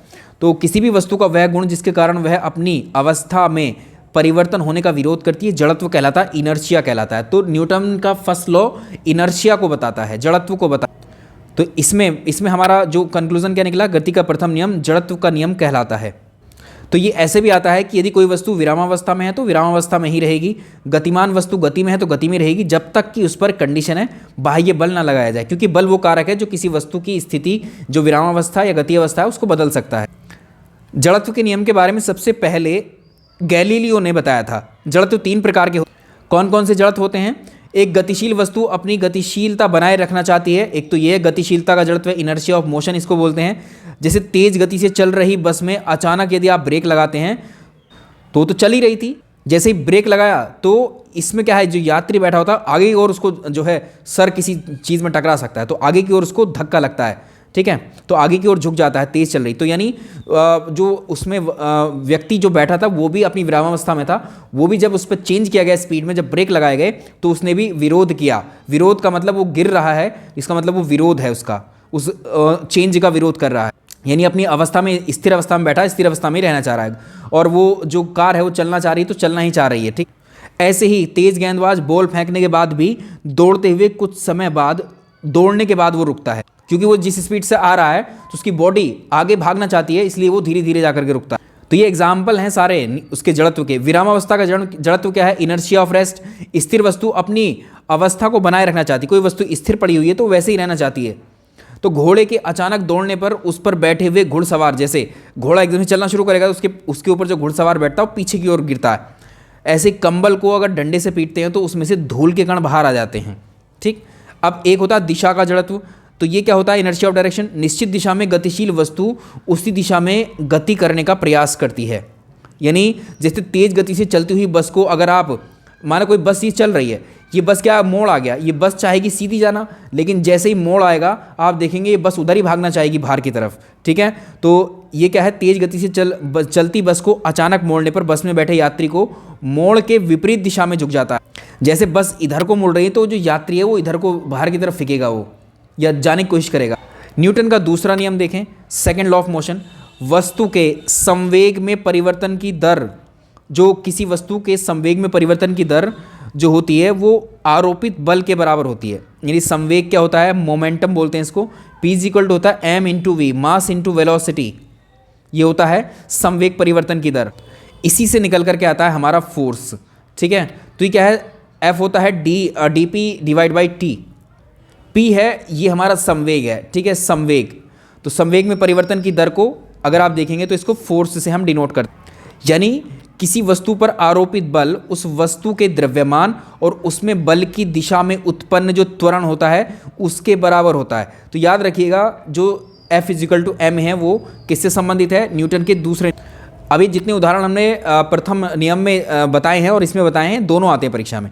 तो क्रिकेट में खिलाड़ी के द्वारा बॉल को कैच करते समय आपने देखा होगा अपने हाथों को पीछे को खींचता है ताकि बॉल की गति की दिशा में पीछे लेके जाता है हाथ को, ताकि हाथों में चोट कम लगे। दूसरा, बॉक्सिंग में खिलाड़ी के द्वारा प्रतिद्वंदी के पंच से बचने के लिए अपने शरीर को उसी दिशा में पीछे ले जाना। जैसे ठोस सड़क की तुलना में मिट्टी में गिरने पर कम चोट का अनुभव। गति का तीसरा नियम क्या कहता है, यदि कोई वस्तु किसी दूसरी वस्तु पर बल लगाती है तो दूसरी वस्तु भी पहली वस्तु पर उतना ही बल लगाती है, विपरीत दिशा में लगाती है। यानी प्रत्येक क्रिया की बराबर और विपरीत प्रक्रिया होती है, ठीक है। Every to every action there is an equal and opposite reaction. क्रिया प्रतिक्रिया तीसरा नियम है। तो न्यूटन के तीसरे नियम को क्रिया प्रतिक्रिया का नियम भी कहते हैं। जैसे हम लोग जो चलते हैं तो व्यक्ति का भूमि पर चलना, हम अपने पैर से पीछे की ओर धक्का देते हैं इस भूमि को, तभी आगे की ओर चलते हैं, तो भूमि भी हमारे ऊपर उतना ही बल लगाती है। बंदूक सी गोली छोड़ने के बाद में बंदूक पीछे की ओर झटका खाती है या मार। चलिए अब हम बल की बात करते हैं। तो बल वो बाह्य कारक है जो किसी वस्तु की अवस्था में परिवर्तन कर सकता है या परिवर्तन करने का प्रयास कर, ठीक है। तो बल क्या है, किसी वस्तु की विरामावस्था को चेंज करेगा या गति अवस्था को चेंज करेगा। तो बल के एग्जाम्पल हमने देखे थे अभी, कौन कौन से एग्जाम्पल हैं, धक्का देना, धकेलना, खींचना, उठाना, तानना, स्ट्रेचिंग, ऐंठना। ये तो बल एक कैसी सदिश राशि है, F इजिकल टू m है, ठीक है। 1 न्यूटन में 10⁵ डाइन होता है। बलों के अलग अलग प्रकार हैं, गुरुत्वाकर्षण बल होता है, घर्षण बल होता है, तनाव बल होता है, विद्युत चुंबकीय बल होता है, नाभिकीय बल होता है। इतने प्रकार के बल होते हैं, और भी होते हैं लेकिन मुख्यतः हम इन्हीं की बात करें। एक होता है फोर्स ऑफ कॉन्टैक्ट। तो फोर्स ऑफ कॉन्टैक्ट इसको बोलते हैं संपर्क बल। तो जब बल लगाने वाली वस्तु, जो बल लगाने वाली वस्तु है और वह वस्तु जिस पर बल लगाया जा रहा है, दोनों एक दूसरे के संपर्क में होते हैं तो ऐसे बल संपर्क बल कहलाते हैं। जैसे पेशीय बल होते हैं, हमारे मस्कुलर फोर्स होता है हमारा, जिसे धक्का देते हैं या खींचते हैं किसी चीज़ को। जैसे घर्षण बल, ये संपर्क बल के एग्जाम्पल। यानी दोनों वस्तुएं आपस में परस्पर संपर्क में होंगी। अब कुछ बल होते हैं असंपर्क बल, जैसे जब बल आरोपित करने वाली वस्तु तथा बल का अनुभव करने वाली वस्तु दोनों एक दूसरे के संपर्क में न हो, एक दूसरे से स्पर्श न कर रही हो, टच न कर रही हो, उसे असंपर्क बल कहते हैं। जैसे गुरुत्वाकर्षण बल, जैसे हम पृथ्वी पर कोई वस्तु उछालें तो लौट करके पृथ्वी पर आ जाती है, ठीक है। तो ये क्या है, इसमें कुछ दिखाई नहीं दे रहा, वो वस्तु और जो पृथ्वी है उसके बीच में कुछ भी ऐसा टच नहीं हो रहे हैं दोनों आपस में, लेकिन फिर भी फेंकने पर नीचे ही आ रही है। जैसे इलेक्ट्रिक फोर्स है, जैसे चुंबकीय बल है, ये सब फोर्स विदाउट कॉन्टैक्ट होता। गुरुत्वाकर्षण बल की बात करते हैं। ब्रह्मांड में प्रत्येक वस्तु दूसरी वस्तु पर एक आकर्षण बल लगाती है, ठीक है। ब्रह्मांड में जितनी वस्तुएं एक दूसरे पर जो बल लगाती हैं, एक दूसरे को आकर्षित करती हैं, यही गुरुत्वाकर्षण बल कहलाता है। गुरुत्वाकर्षण बल का फॉर्मूला याद रख सकते हैं, F equal to G into m1 m2 divide by r²। तो ये m1, ये दो वस्तुएं हैं जिनके बीच में बल लग रहा है, ये वस्तु हैं m1 m2 पिंडों के द्रव्यमान है, वस्तुओं के द्रव्यमान है। G सार्वत्रिक गुरुत्वाकर्षण नियतांक है, यूनिवर्सल ग्रेविटेशनल कांस्टेंट होता है। इसका वैल्यू परीक्षा में पूछता है आपसे। G इजिकल टू होता है 6.67 गुणा 10⁻⁻11 न्यूटन मीटर स्क्वायर पर किलोग्राम स्क्वायर। तो दो पिंडों के बीच में लगने वाला जो ग्रेविटेशनल फोर्स है उसका फॉर्मूला भी आपसे पूछ सकता है। तो जैसे पृथ्वी है और ये पृथ्वी है और पृथ्वी पर आप या मैं हैं, तो पृथ्वी हम पर कौन सा बल लगा रही है, गुरुत्वाकर्षण बल, ठीक है। तो ये F equal to F equal to, ये ग्रेविटेशनल फोर्स है, G into m e, man का फोर्स, ठीक है। एक सेकेंड, ये पृथ्वी का मास है, ठीक है, ये वाला पृथ्वी का मास है और ये मैन का मास है, ठीक है। ये पृथ्वी का मास है, पृथ्वी का द्रव्यमान है, एक आदमी का द्रव्यमान है, डिवाइड बाई ये इसकी त्रिज्या से इसको स्क्वायर करके डिवाइड। अब देखो इसमें अगर हम बात करें, इसमें आप ये अगर आप देखें तो एफ जी इजिकल टू कितना होगा, एम इंटू ए एक्सेलरेशन है या गुरुत्वाकर्षण, इसको हमने इसमें फिट किया, इसको हम जी से रिप्रेजेंट करते हैं। तो जी की वैल्यू कितनी आती है, ये स्मॉल जी है, इसको गुरुत्वीय त्वरण बोल देते हैं हम, जो त्वरण नॉर्मल बोलते हैं इसको गुरुत्वीय त्वरण बोलते हैं। 9.8 मीटर पर सेकेंड स्क्वायर आती है इसकी वैल्यू। इसकी वैल्यू पूछी जाती है परीक्षा में, ये वाली, कि पृथ्वी ध्रुवों पर चपटी है, देखो यहाँ से पिछी हुई है एक तरीके से ध्रुवों पर, यहाँ ध्रुव हैं इसके, उसके कारण उसकी त्रिज्या जो है आंतरिक रूप से समान नहीं है। ये वाली त्रिज्या अगर आप देखोगे, ये वाली त्रिज्या इसको बोलते हैं विषुवतीय त्रिज्या और ये वाली त्रिज्या ध्रुवीय त्रिज्या। तो ये दोनों अलग अलग है, देखो डिस्टेंस दोनों की अलग अलग है, सेम नहीं है। इसी की वजह से पृथ्वी की विषुवतीय त्रिज्या ध्रुवीय त्रिज्या से ज़्यादा होती है। तो आर इक्विटोरियल जो उसकी रेडियस है वो पोलर रेडियस से ज़्यादा होती है, ये प्रश्न आ सकता है। तो जैसे जैसे रेडियस बढ़ती है वैसे वैसे त्वरण का मान कम होता है, ये रिलेशन याद रखिएगा, रिवर्स रिलेशन है, उल्टा सम्मान। अब ये वाले फैक्ट आपको याद रखने, विषुवत रेखा पर, ठीक है, जो विषुवत रेखा पर विषुवतीय त्रिज्या का मान अधिक होता है, भाई ये है विषुवतीय त्रिज्या, यहाँ त्रिज्या का मान तो अधिक है, तो विषुवत रेखा पर गुरुत्वीय त्वरण का मान कम होगा, क्योंकि अभी हमने रिवर्स उल्टा रिलेशन पढ़ा है कि अगर त्रिज्या की वैल्यू ज़्यादा होगी तो गुरुत्वीय त्वरण जो है कम हो जाएगा।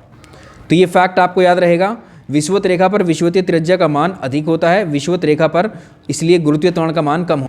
और आपसे पूछेगा ध्रुवों पर जो ध्रुवीय त्रिज्या कम है, तो त्रिज्या कम है तो ये वैल्यू बढ़ जाएगी इसकी, तो ध्रुवों पर गुरुत्वीय त्वरण का मान अधिक होता है, ये प्रश्न आया हुआ है। गुरुत्वीय त्वरण है क्या, तो पृथ्वी के गुरुत्वाकर्षण बल के प्रभाव में, पृथ्वी के गुरुत्वाकर्षण के प्रभाव में गति करती हुई वस्तु में उत्पन्न जो त्वरण होता है वही गुरुत्वीय त्वरण है।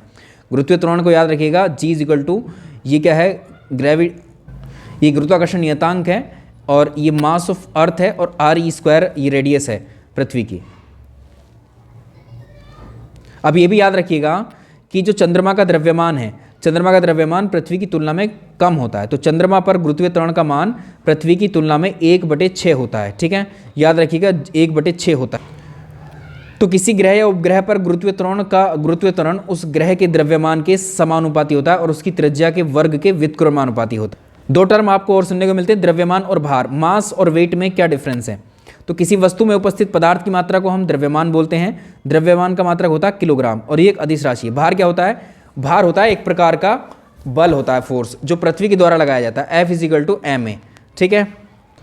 अब ये याद रखिएगा, वस्तु का द्रव्यमान प्रत्येक स्थान पर एक जैसा रहता है, द्रव्यमान, जैसे व्यक्ति को चंद्रमा पर भेजने पर उसका द्रव्यमान तो वही रहेगा, लेकिन जो उसका भार है वो चेंज हो जाएगा, क्योंकि वहाँ g का जो वैल्यू है 1/6 होता है, तो ठीक उसी तरह उसका वेट भी वहाँ चेंज। जब लिफ्ट ऊपर की ओर जाती है, त्वरित गति करती है, तो व्यक्ति अपने भार को बढ़ा हुआ महसूस करता है। ये भी एग्जाम्पल पूछे हुए हैं, जब लिफ्ट नीचे की ओर आती है तो त्वरित गति करती है, तो व्यक्ति को अपने भार में ऐसा लगता है कि वेट मेरा कम हो गया। दूसरा, यदि लिफ्ट की केबल टूट जाती है, केबल टूटने से, लिफ्ट गिरने से भारहीनता का अनुभव होता है, क्योंकि वो एकदम फ्री फॉल होगा, एकदम से ऐसा लगेगा हमारा अंदर वेट है ही नहीं। तो मुक्त रूप से गिरती हुई वस्तु में उत्पन्न त्वरण जो है वो गुरुत्वीय त्वरण के बराबर हो जाता है, तो इसलिए हमें वेट जो है शून्य नजर आता है। अगर देखो सूर्य और पृथ्वी के बीच की दूरी 4 गुनी बढ़ा दी जाए तो इनके बीच में गुरुत्वाकर्षण बल कैसा हो जाएगा, तो इसके लिए रिलेशन आप निकाल सकते हैं। तो डायरेक्टली बल याद रखो, ठीक है, ये बल हो जाएगा 1/16 बल हो जाएगा पुराने बल। अब आते हैं विद्युत चुंबकीय बल, इलेक्ट्रोमैग्नेटिक फोर्स की, तो ये इसको विद्युत बल भी बोलते हैं या इलेक्ट्रोस्टैटिक फोर्स। तो दो स्थिर जो बिंदु आवेश हैं, पॉइंट चार्जेस के बीच में जो फोर्स लगता है उसको वैद्युत बल कहते हैं। तो F इज इक्वल होता है 1/4 pi epsilon Q1 into Q2 divide by R square, जहाँ पर Q1 Q2 बिंदु आवेश हैं और दो आवेशों के बीच की दूरी R है और माध्यम की विद्युतशीलता परमिटिविटी है यहाँ पर एप्सिलॉन। चुंबकीय बल होते हैं, तो चुंबक के दोनों ध्रुव, एक चुंबक ये रही और एक चुंबक ये रही, ठीक है, तो चुंबक के दोनों ध्रुव, उत्तरी और दक्षिण ध्रुव के मध्य लगने वाला बल, एक चुंबक में आप जानते हैं 2 पोल होते हैं, नॉर्थ पोल और साउथ पोल, इन दोनों के बीच में जो बल लगता है उसको चुंबकीय बल कहते हैं। नाभिकीय बल क्या होता है, प्रत्येक पदार्थ हम जानते हैं परमाणु से मिलकर के बना होता है। परमाणु के भीतर एक नाभिक होता है, नाभिक में होते हैं प्रोटॉन और न्यूट्रॉन। प्रोटॉन पर पॉजिटिव चार्ज होता है, न्यूट्रॉन पर कोई चार्ज नहीं होता है, ठीक है, और जिसकी वजह से नाभिक धनावेशित होता है। इसके अलावा नाभिक के चारों ओर जो इलेक्ट्रॉन वृत्ताकार पथ पर अलग अलग कक्षाओं में गति करते हैं, ये चक्कर लगाते हैं, इसी बल के कारण लगाते हैं, ठीक है, समझ गए। यही बल हो जाएगा हमारा नाभिक के बल। तो समान प्रकृति के आवेशों में प्रतिकर्षण होता है, तो ये प्लस चार्ज है, ये प्लस चार्ज है, तो ये रिपेल करेंगे एक दूसरे को। ये माइनस चार्ज है, माइनस चार्ज रिपेल करेंगे। विपरीत आवेशों के मध्य आकर्षण बल होता है, तो एक दूसरे को पास आ जाएंगे। तो विद्युत चुंबकीय बल में या तो आकर्षण होता है या प्रतिकर्षण होता है। नाभिक का आकार परीक्षा में पूछता है 10⁻⁻⁻ मीटर होता है। अब किसी तत्व के परमाणु के नाभिक में मौजूद सभी प्रोटॉन एक दूसरे को प्रतिकर्षित करते हैं, लेकिन वो नाभिक से बाहर नहीं आ पाते, क्योंकि इनके मध्य एक बल कार्य करता है जिसको हम नाभिक के बल कहते हैं, जो उनको बांधे रखता है। तो याद रहेगा, नाभिक के भीतर प्रोटॉनों और न्यूट्रॉनों को बांधे रखता है, उसी बल को हम क्या कहते हैं, प्रबल नाभिकीय बल कहते हैं। और इसमें सबसे इंपॉर्टेंट पॉइंट है, ये प्रबल नाभिकीय बल 10⁻⁻15 मीटर की परास तक ही कार्य करता है। ये बल प्रकृति में सबसे ज़्यादा शक्तिशाली बल है, स्ट्रॉन्गेस्ट नेचुरल फोर्स है। अभी केंद्रीय बल देखिए, सेंट्रीपीटल फोर्स। जब कोई पिंड वृत्तीय मार्ग पर एक समान चाल से जो है गति करता है, तो पिंड पर एक बल कार्य करता है जिसकी दिशा सदैव केंद्र की ओर होती है, इसको अभिकेंद्रीय बल कहते हैं। तो कोई वृत्ताकार पथ पर ये वस्तु कोई गति कर रही है, तो अगर आप देखेंगे तो इस बल के अभाव में वस्तु वृत्ताकार मार्ग पर गति नहीं कर सकती। तो देखो, इसमें ये जो बल हैं, ये मौत के कुएं की दीवार पर जो मोटरसाइकिल चलाते हैं या कार चलाते हैं, उनमें ये देखने को मिलता है। कौन सा? अब आपसे सेंट्रीपिटल फोर्स है, ठीक है, अभिकेंद्रीय बल। याद रखिएगा, अभिकेंद्रीय बल सेंट्रीपिटल फोर्स का एग्जाम्पल क्या है? मौत के कुएं में जो कुएं की दीवारें होती हैं, उस पर मोटरसाइकिल या कार जो स्टंट करते हैं कार से, ठीक है, वो सेंट्रीपिटल फोर्स होता है एक्चुअली। और इसका पृथ्वी चंद्रमा पर अंदर की ओर अभिकेंद्रीय बल लगाते। एक होता है अपकेंद्रीय बल, सेंट्रीफ्यूगल फोर्स। तो जब कोई वृत्ताकार मार्ग पर गति करती हुई वस्तु केंद्र के विपरीत दिशा में एक बल का अनुभव करती है, उसे अपकेंद्रीय बल कहते हैं। जैसे वॉशिंग मशीन में जो कपड़े धोते हैं, वो अपकेंद्रीय बल सेंट्रीफ्यूगल फोर्स का एग्जाम्पल है, उसी पर काम करती है। क्रीम सेपरेटर, पृथ्वी का भूमध्य रेखा पर उभरा होना, ये सेंट्रीफ्यूगल फोर्स के एग्जाम्पल हैं। एग्जाम्पल आते हैं परीक्षा में, इसलिए बताना पड़ा है ये आपको। तनाव बल क्या होता है? जब किसी वस्तु को रस्सी या धागे से या तार से बांधकर लटकाया जाता है, तो भार जिस दिशा में लटका होता है, उसके विपरीत दिशा में संतुलन स्थापित करने के लिए एक बल लगता है, इसको टेंशन फोर्स बोलते हैं, तनाव बल। ये वेट लटका है तो भार नीचे को लग रहा है, लेकिन ये रस्सी टूट नहीं रही है, इसका मतलब ये तनाव बल ऊपर की तरफ ये रस्सी में लग रहा है। घर्षण बल, जब किसी वस्तु की सतह को दूसरी वस्तु की सतह से रगड़ने या गति कराने का प्रयास करते हैं, तो सतह के समानांतर और गति की विपरीत दिशा में एक अवरोधक अपोजिंग फोर्स लगता है, इसको घर्षण बोलते हैं हम लोग, फोर्स ऑफ। अगली यूनिट है ऊर्जा, एनर्जी। देखिए, ऐसा नहीं कि आपको डायरेक्टली मैंने फैक्ट नहीं पढ़ाए हैं इसलिए आपको चीज़ें समझ में आ जाएं, ठीक है, कम से कम बाद में याद तो रखो इन चीज़ों को आप, कि इससे ज़्यादा बेसिक आपको कुछ नहीं मिलेगा आपको, सही है। चलिए अब हम आगे बढ़ते हैं, अगली यूनिट पे आते हैं। सेशन को यदि लाइक शेयर नहीं किया है तो आप कर दीजिएगा प्लीज़, आपसे मेरी रिक्वेस्ट है। चलिए आगे बात करते हैं, ऊर्जा क्या होती है। तो किसी व्यक्ति या वस्तु के कार्य करने की जो क्षमता है या शक्ति है, उसको ऊर्जा कहते हैं। ऊर्जा का मात्रक क्या होता है? ऊर्जा का मात्रक जो कार्य का मात्रक है, और ये अदिश राशि है। तो ऊर्जा कार्य का मात्रक या ऊर्जा का मात्रक जूल होता है या न्यूटन मीटर होता है। कार्य का क्या होता है? किसी वस्तु पर बल लगाकर उसे बल की दिशा में विस्थापित करने की क्रिया कार्य कहलाती है। कार्य क्या होता है? बल इंटू विस्थापन, फोर्स इंटू डिस्प्लेसमेंट। तो इसी को बोलते हैं जूल, ठीक है, न्यूटन मीटर को ही जूल बोलते हैं। ऊर्जा के अन्य मात्रक क्या हैं? देखो ये प्रश्न आते हैं आपसे। ऊर्जा के अन्य मात्रक होते हैं अर्ग, ऊर्जा का सीजीएस में मात्रक है, एमकेएस और एसआई में जूल होता है, और ऊर्जा का मात्रक वाट घंटा, वाट आवर भी होता है। बहुत छोटे छोटे प्रश्न निकलते हैं, अगर आपको ये याद है, पता है, तो ही आपका प्रश्न ठीक होगा, इसलिए आपको ये बताने में ज़रूरी है। तो इसमें देखो, एक वाट घंटा या एक वाट आवर में कितने जूल होते हैं? तो ये होते हैं 3600 जूल। इसी को हम कह सकते हैं 1 वाट आवर में होते हैं 3.6 गुणा 10⁻³ जूल। 1 किलोवाट घंटा में होते हैं 1 किलोवाट आवर में 3.6 गुणा 10⁻6 जूल होते हैं। आगे देखें, एक अश्व शक्ति, 1 हॉर्स पावर या 1 HP इक्वल टू होते हैं 746 वोट। ये परीक्षा में कई बार आया। 1 मेगावाट में कितने वोट होते हैं? ये भी परीक्षा में पूछा हुआ है, 10⁻6 वोट के बराबर होते हैं। ऊर्जा के विभिन्न रूप हैं, जिसमें सौर ऊर्जा, रासायनिक ऊर्जा, विद्युत ऊर्जा, ध्वनि ऊर्जा, प्रकाश ऊर्जा, नाभिकीय ऊर्जा, ऊष्मीय ऊर्जा, यांत्रिक ऊर्जा। ये सारे क्या हैं? ऊर्जा के अनेक रूप हैं। ऊर्जा के इन रूपों को अगर हम देखें तो इसमें यांत्रिक ऊर्जा की पहले बात करेंगे। किसी वस्तु की स्थिति, यांत्रिक ऊर्जा की यदि हम बात करें तो किसी भी वस्तु की जो स्थिति होती है, चाहे वो गति में हो, चाहे वो एकदम रुकी हुई हो, तो उसमें जो ऊर्जा है या उसकी जो अवस्था है वो उस ऊर्जा की वजह से होती है। इसी को हम मैकेनिकल एनर्जी बोलते हैं। जैसे इसके दो एग्जाम्पल या इसके दो रूप होते हैं, स्थितिज ऊर्जा, गतिज ऊर्जा का नाम आपने सुना है। पोटेंशियल एनर्जी को स्थितिज ऊर्जा बोलते हैं। किसी भी वस्तु की जो पोजीशन होती है वो जिस ऊर्जा के कारण होती है वो उसकी पोटेंशियल एनर्जी है। तो किसी वस्तु की स्थिति के कारण कार्य करने की जो क्षमता है उसको स्थितिज ऊर्जा कहते हैं। तो जब वस्तु स्थिर होती है उसमें कोई गति नहीं होती है, जिस कारण उसमें गतिज ऊर्जा भी शून्य होती है। तो हम कहेंगे पोटेंशियल एनर्जी क्या होती है, mgh, द्रव्यमान त्वरण गुणा ऊंचाई। अब स्थितिज ऊर्जा के आपसे एग्जाम्पल पूछता है, जमीन पर पड़ा हुआ जो पत्थर है उसमें कौन सी एनर्जी है, ऐसे प्रश्न पूछेगा। कोई भी ठहरी हुई वस्तु है उसमें स्थितिज ऊर्जा होती है। जो बांध होते हैं, बांधों में जो जल होता है, डैम में जो जल इकट्ठा होता है उसमें भी पोटेंशियल एनर्जी होती है। ठीक है, दबी हुई स्प्रिंग में पोटेंशियल एनर्जी होती है। घड़ी और खिलौनों में भरी हुई जो चाबी होती है वो भी स्थितिज ऊर्जा के एग्जाम्पल्स हैं। दूसरा है जो चीज़ अब गति में है, तो गति जिसकी वजह से है वो गतिज ऊर्जा है। किसी वस्तु में गति के कारण जो ऊर्जा विद्यमान रहती है वो गतिज ऊर्जा है। इसको हाफ mv² से इसका फॉर्मूला है, ये पूछता है, द्रव्यमान इंटू वेग। अब गतिज ऊर्जा के उदाहरण, नदी में बहता हुआ जल, ये गतिज ऊर्जा का एग्जाम्पल है। ऊंचाई से गिरती हुई वस्तु, चलते हुए वाहन, घूमते हुए पहिए, ये सब गतिज ऊर्जा के एग्जाम्पल। तो गतिज ऊर्जा का वैल्यू पिंड के द्रव्यमान तथा वेग पर निर्भर करता है, हाफ mv²। यदि पिंड का द्रव्यमान, ये हम इसको यदि आधा कर देंगे तो गतिज ऊर्जा भी आधी हो जाएगी। ठीक है, अगर हम पिंड का द्रव्यमान दोगुना कर देंगे तो गतिज ऊर्जा भी दोगुनी हो जाएगी। यदि पिंड को प्रदान किया गया वेग, अब वेग की बात कर लेते हैं, वेग को अगर दोगुना कर दें तो गतिज ऊर्जा 4 गुनी हो जाएगी, स्क्वायर हो जाएगा ना उसका। और यदि पिंड को प्रदान किया गया वेग आधा कर दें तो उसका भी गतिज ऊर्जा 1/4 हो जाएगी। ये चारों रिजल्ट में से प्रश्न पूछा हुआ है। अब आप बात करेंगे प्रकाश ऊर्जा की, या लाइट एनर्जी। विभिन्न प्रकार के स्रोत जैसे सूर्य, मोमबत्ती, विद्युत बल्ब आदि से जो उत्सर्जित प्रकाश होता है उसमें विद्यमान जो ऊर्जा है उसी को प्रकाश ऊर्जा हम कहते हैं। तो प्रकाश ऊर्जा के उपयोग कहाँ कहाँ, सबसे बड़ी बात, हरे पौधे प्रकाश संश्लेषण करते हैं, वो प्रकाश ऊर्जा की उपस्थिति में करते हैं। सोलर कुकर में भोजन पकाते हैं, वो भी इसी का एग्जाम्पल है। फोटोवोल्टाइक सेल के द्वारा जो प्रकाश ऊर्जा है, सौर ऊर्जा को विद्युत ऊर्जा में कन्वर्ट किया जाता है। विद्युत ऊर्जा क्या होती है, विद्युत धारा और विद्युत आवेश के प्रवाह को विद्युत ऊर्जा हम कहते हैं। तो विद्युत ऊर्जा के उपयोग जैसे इलेक्ट्रिसिटी जिसको हम बोलते हैं, इसका प्रयोग हम देखते हैं बल्ब में, विद्युत पंखों में, जितनी भी प्रकार की इलेक्ट्रिकल डिवाइसेस होती हैं उसमें विद्युत ऊर्जा का ही प्रयोग होता है। रासायनिक ऊर्जा, तत्वों पदार्थों के रासायनिक अभिक्रिया, केमिकल से जो केमिकल रिएक्शंस से पदार्थों के जो भी एनर्जी रिलीज होगी वो केमिकल एनर्जी में जाएगी। तो इसमें आप यदि देखेंगे केमिकल रिएक्शंस से जो ऊर्जा निकलती है केमिकल रिएक्शन की वजह से, जैसे सोडियम है, सोडियम को अगर आप पानी में डालोगे तो उसमें विस्फोट हो जाएगा। ठीक है, तो ये क्या है, जिससे ऊर्जा रिलीज हुई, ये कौन सी रिएक्शन हुई, केमिकल रिएक्शन में जाएगी।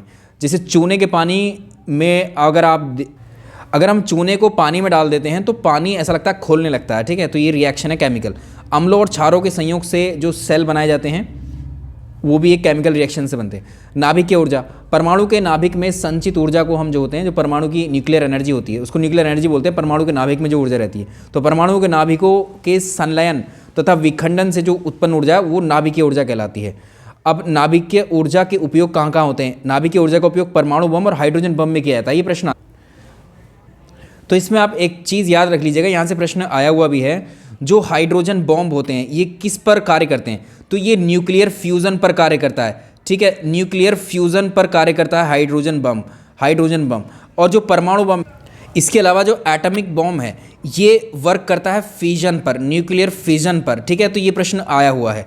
ठीक है, इसके अलावा होती है ध्वनि ऊर्जा, किसी वस्तु के कंपन करने से जो ध्वनि उत्पन्न होती है उसी को ध्वनि ऊर्जा बोलते हैं। ऊष्मीय ऊर्जा क्या होती है, किसी वस्तु को जलाने पर, ठीक है, सौर विकिरण से या दो सतहों के घर्षण से जो उत्पन्न गर्मी या हीट होती है वो हीट एनर्जी कहलाती है।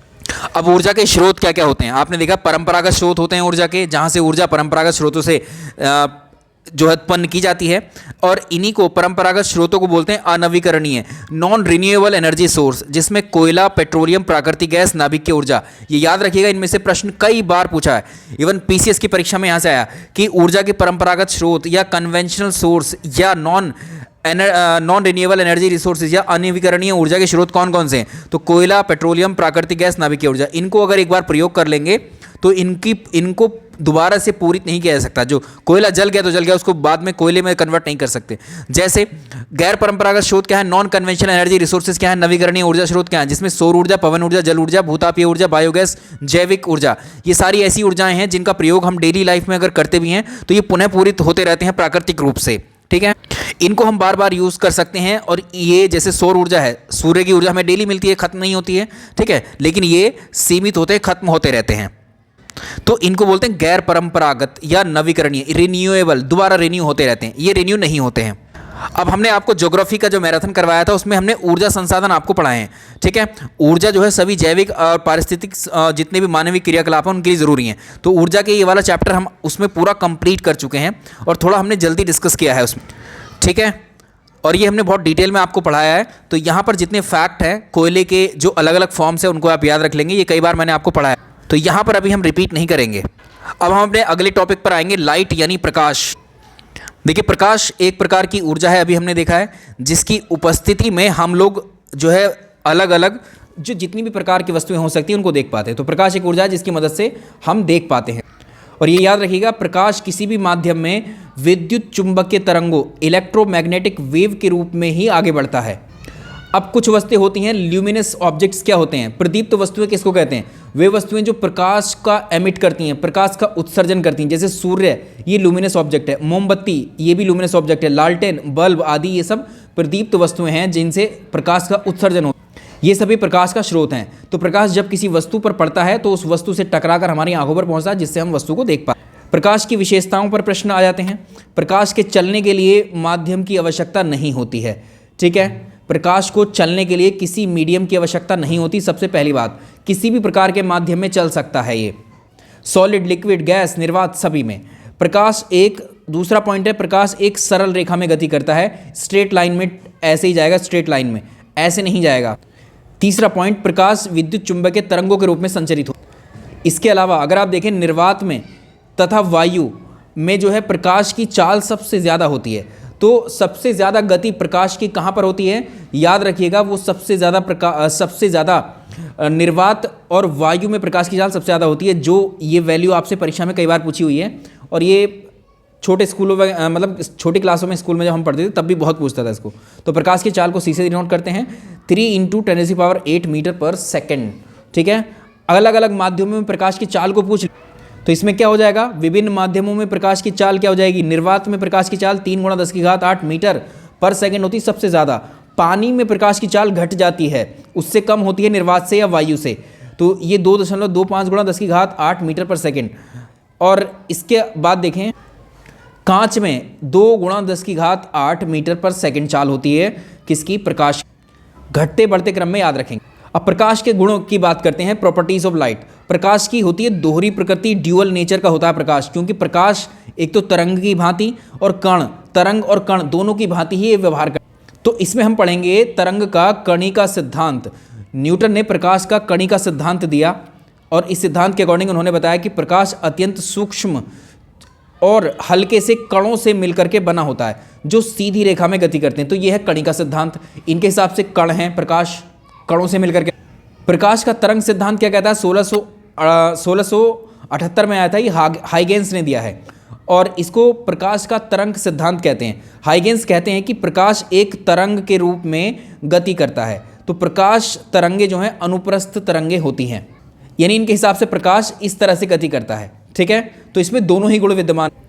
इसके अलावा 1900 में मैक्स प्लांक ने बताया था कि प्रकाश का उत्सर्जन ऊर्जा की छोटी छोटी इकाइयों में, बंडल्स में होता है, जिनको हम क्वांटम कहते हैं। इसके अलावा एक और आता है कि 1905 में आइंस्टीन ने बताया था कि प्रकाश ऊर्जा के छोटे छोटे बंडलों में चलता है, उनको हम फोटोन कहते हैं। तो प्रकाश के कण, तो ये फोटोन क्या है, प्रकाश के कण होने का प्रमाण करते हैं, प्रमाण देते हैं। अब प्रकाश से संबंधित कुछ घटनाएं हैं जिन पर सीधे सीधे प्रश्न परीक्षा में पूछ लेता है वो। देखो जैसे क्या है, जब प्रकाश किसी, देखो प्रकाश का परावर्तन, रिफ्लेक्शन किसको बोलते हैं, रिफ्लेक्शन क्या होता है प्रकाश का, जब मान लो प्रकाश जब किसी सतह से टकराकर उसी माध्यम में वापस लौटता है तो इसे प्रकाश का परावर्तन बोलते हैं, सबसे पहली। अब आपसे एक प्रश्न पूछा जाएगा कि हम दैनिक जीवन में जो वस्तुएं हैं हम प्रकाश के कौन सी प्रॉपर्टी के कारण देख पाते हैं, तो प्रकाश के रिफ्लेक्शन के कारण, प्रकाश के परावर्तन के कारण। ठीक है, प्रकाश के परावर्तन के कारण हम चीज़ों को देख पाते हैं, क्योंकि दैनिक जीवन में जो वस्तु हम देख रहे हैं वो प्रकाश के परावर्तन के कारण देख पाते हैं, क्योंकि प्रकाश की किरणें वस्तु से टकराकर हमारे आंखों पर वापस आती हैं, जिसे हम देख पाते हैं। अब देखो ये कोई ऑब्जेक्ट है, ये कोई वस्तु है, ठीक है, यहाँ ये सनलाइट है, आप यहाँ पर हमारी ये आईज है, ठीक है, यहाँ पर हमारी ये आई है, तो यहाँ पर सूरज है, सूरज की किरणें इस सतह, इस वस्तु पर पड़ी, इस वस्तु से पड़ करके सूर्य की किरणें हमारी आंखों पर पड़ी। तो यहाँ पर क्या है, जो सूर्य की किरणें वस्तु पर पड़ी ये कहलाई आपतित किरण, इंसिडेंट रे, और जो यहाँ से टकराकर इस वस्तु से हमारी आंख तक पहुँची ये कहलाई परावर्तित किरण या रिफ्लेक्टेड रे। तो ये क्या दर्शा रहा है, परावर्तन को दर्शा रहा है प्रकाश के। और अगर हम इसको इस वस्तु के परपेंडिकुलर एक लाइन ड्रॉ कर दें और इस एंगल को देखें, ये वाला एंगल प्रकाश किरण का जो एंगल है इसको हम अभिलंब बोलेंगे, इस नॉर्मल को अभिलंब बोलेंगे। इससे प्रकाश की जो आपतित किरण है अभिलंब से जो कोण बनाती है उसको इंसिडेंट एंगल, आपतन कोण बोलते हैं, और अभिलंब से परावर्तित किरण जितना कोण बनाती है उसको परावर्तन कोण बोलते हैं।